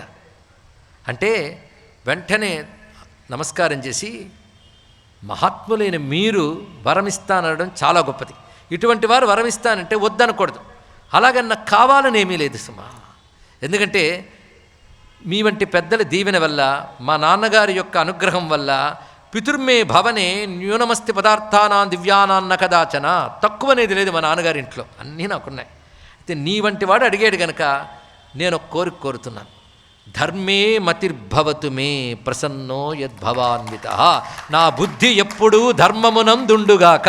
ఏమి కోరుకున్నాడండి మహానుభావుడు? ధర్మం నుంచి చలించకూడదు, అదొక్కటే. ఇలాంటి కోరుకున్న వాళ్ళు భారతంలో ధర్మరాజు కనబడతాడు. ఇది తత్పూర్వ చరిత్ర ఇది. అదే ధర్మమునందు నా బుద్ధి ఉండుగాక అంటే సంతోషం, అది నెరవేరుతుందిలే, అది అలాగూ ఉంది, నీకు చెదరదు కూడా. కానీ నేను అడుగుతున్నది ఏంటంటే, బాగా ఆలోచించుకో, దుర్లభం అంటే జరగదు అని నువ్వేదనుకుంటున్నావో అలాంటిది ఏదైనా కోరుకుంటే కోరుకో. అంటే నీకు కోరుకుంది కానీ జరగదు, దొరకదు అని ఉద్దేశంతో అది కోరికగా నువ్వు చెప్పట్లేదు. అది అలాంటిది ఏదో ఉండొచ్చు కదా. అలా దుర్లభమైనది ఏదైనా ఉంటే బ్రూహి సందేహం ఉత్సృజ్య, సందేహాన్ని విడిచిపెట్టి మరీ చెప్పవయ్యా అన్నాడు ఇక్కడ. వెంటనే ఆయన దానికి మాట్లాడట్లేదు, ఆలోచిస్తున్నాడు. అప్పుడు ఆయన అన్నాడు, నాయనా నా పిల్లలు చెప్పారు నీకు కలిగిన బాధ, పంచభూతాలతో వియోగం కలిగినటువంటి మాట చాలా జాగ్రత్తగా అంటున్నాడండి. భూతైర్ వియోగినో యోగ తాదృశైరైవ తాదృశ పుత్రచేదిచ్ఛస్తథా ద్రక్షసిత్వం మదాలసం. పంచభూతాలతో వియోగం పొందినటువంటి నీ భార్య మదాలస తిరిగి పంచభూతాలతో సంయోగం ఏర్పడి వస్తే చూడ్డానికి సిద్ధమేనా అన్నట్టు. అతని దుర్లభం అనేది అతనికి ప్రశ్నగా కూడా అడగలేడు, తోచలేదు ఆయనకి. అప్పుడు ఈయన అన్నాడు ఆ మాట. వెంటనే అన్నాడు, మాయా మదాలస కనబడ్డానికి సంతోషమే, ఆ రూపం కనబడితే చాలు అన్నాడు ఇక్కడ. అయితే వెంటనే చెయ్యి పట్టుకుని రా అని అభ్యంతర గృహంలోకి తీసుకెళ్ళి చూపించారండి. ఇక్కడ మాయా మదాలస కాదయ్యా, నా తపస్సుతో నీకోసం తీసుకొచ్చాను నా కూతురిమి ఇప్పుడు అనగానే ఆశ్చర్యచకితుడై ఆనందపరసుడై ఆ మదాలసని స్వీకరించాడు మహానుభావుడు ఏంటో ఋతుధ్వజుడు. ఇది మదాలసని తిరిగి ఋతుధ్వజుడు కువలయాస్వ అనే నామాంతరం కలిగిన ఋతుధ్వజుడు మదాలసని స్వీకరించాడు. ఆ విధంగా మదాలసని చేపట్టిన ఋతుధ్వజుని యొక్క ఆనందం వర్ణనాతీతం. అటువంటి ఆనందాన్ని అనుభవించాడు. ఇక్కడ ఇవాళ కథలో ఎన్ని విషయాలు చెప్పాడు. పంచభూతాలతో వియోగం అంటే శరీరం విడిపోయాక శరీరం పంచభూతాల్లో కలిసిపోతుంది. ఏ అణువులు ఎక్కడెక్కడ కలిసాయో కాలానికి తెలుసు. ఆ కాలశక్తిని మనం కాలాతీతుడి అనుగ్రహంతో గ్రహించగలిగితే మళ్ళీ అణువులను అదేవిధంగా సంయోగపరిచి కాలం తిరిగి ఇవ్వగలదు. ఇదొక రహస్యం. ఇది తెలిస్తే కృష్ణ పరమాత్మ తన గురువైన సాందీపుని పుత్రుని ఎలా తీసుకొచ్చాడో అర్థమవుతుంది మనకి. కానీ అసాధ్యాలు కావు. ఇవి సాధ్యం చేసుకోవాల్సిన అవసరాలు అందరికీ లేవు. ఇది తెలుసుకోవాల్సినది ఇక్కడ. ఇవన్నీ రహస్యమైన విషయాలు. ఇక్కడ మొత్తానికి భారతదేశంలో ఇలాంటివి కూడా సాధించగలిగే అద్భుతమైన రహస్య విద్యలు ఎన్నో ఋషులు అందించి ఉన్నారని గ్రహించడానికి కథ పనికొస్తుంది. ఈ కంబళ అశ్వతరులు ఉభయులు కూడా సంగీతంతో పరమాత్మని ఆనందింపజేశారు కదా. దేనితో? సంగీతం దేంతో వింటారండి? చెవులతో, అంతే కదా. అందుకే శివుని చెవులకున్న 2 కర్ణాభరణాలు కంబలుడు, అశ్వతరుడు. తెలుసుకోండి ఇక్కడ. మన శ్వేతాశ్వతర ఉపనిషత్తున అశ్వతర శబ్దం అక్కడ వస్తున్నది. బహుశా ఆయన చెవి దగ్గర అలా ఉండడం వల్ల ఏమో స్వామి యొక్క జ్ఞానం అంతా పొందేది. కానీ కంబళ అశ్వతరులు నాద విద్యతో శివుని ప్రసన్నం చేసుకోవడం వల్ల శివుని దగ్గర దివ్యస్థానాన్ని పొందే. మొత్తానికి దివ్యనాగములు 2 వాళ్ళు మనం స్మరణ చేసుకున్నాం. అదేవిధంగా దివ్యమైన మదాలస వృత్తాంతాన్ని గ్రహించాం. ఇక తర్వాత వృత్తాంతం. ఈ మదాలస కథకి ఇప్పుడు ఈ పిల్లవాడు చెప్తున్న సుమతి చెప్తున్న జ్ఞానానికి సంబంధం ఉందా? ఏమో, లేకపోతే ఊరికనే చెప్తాడా?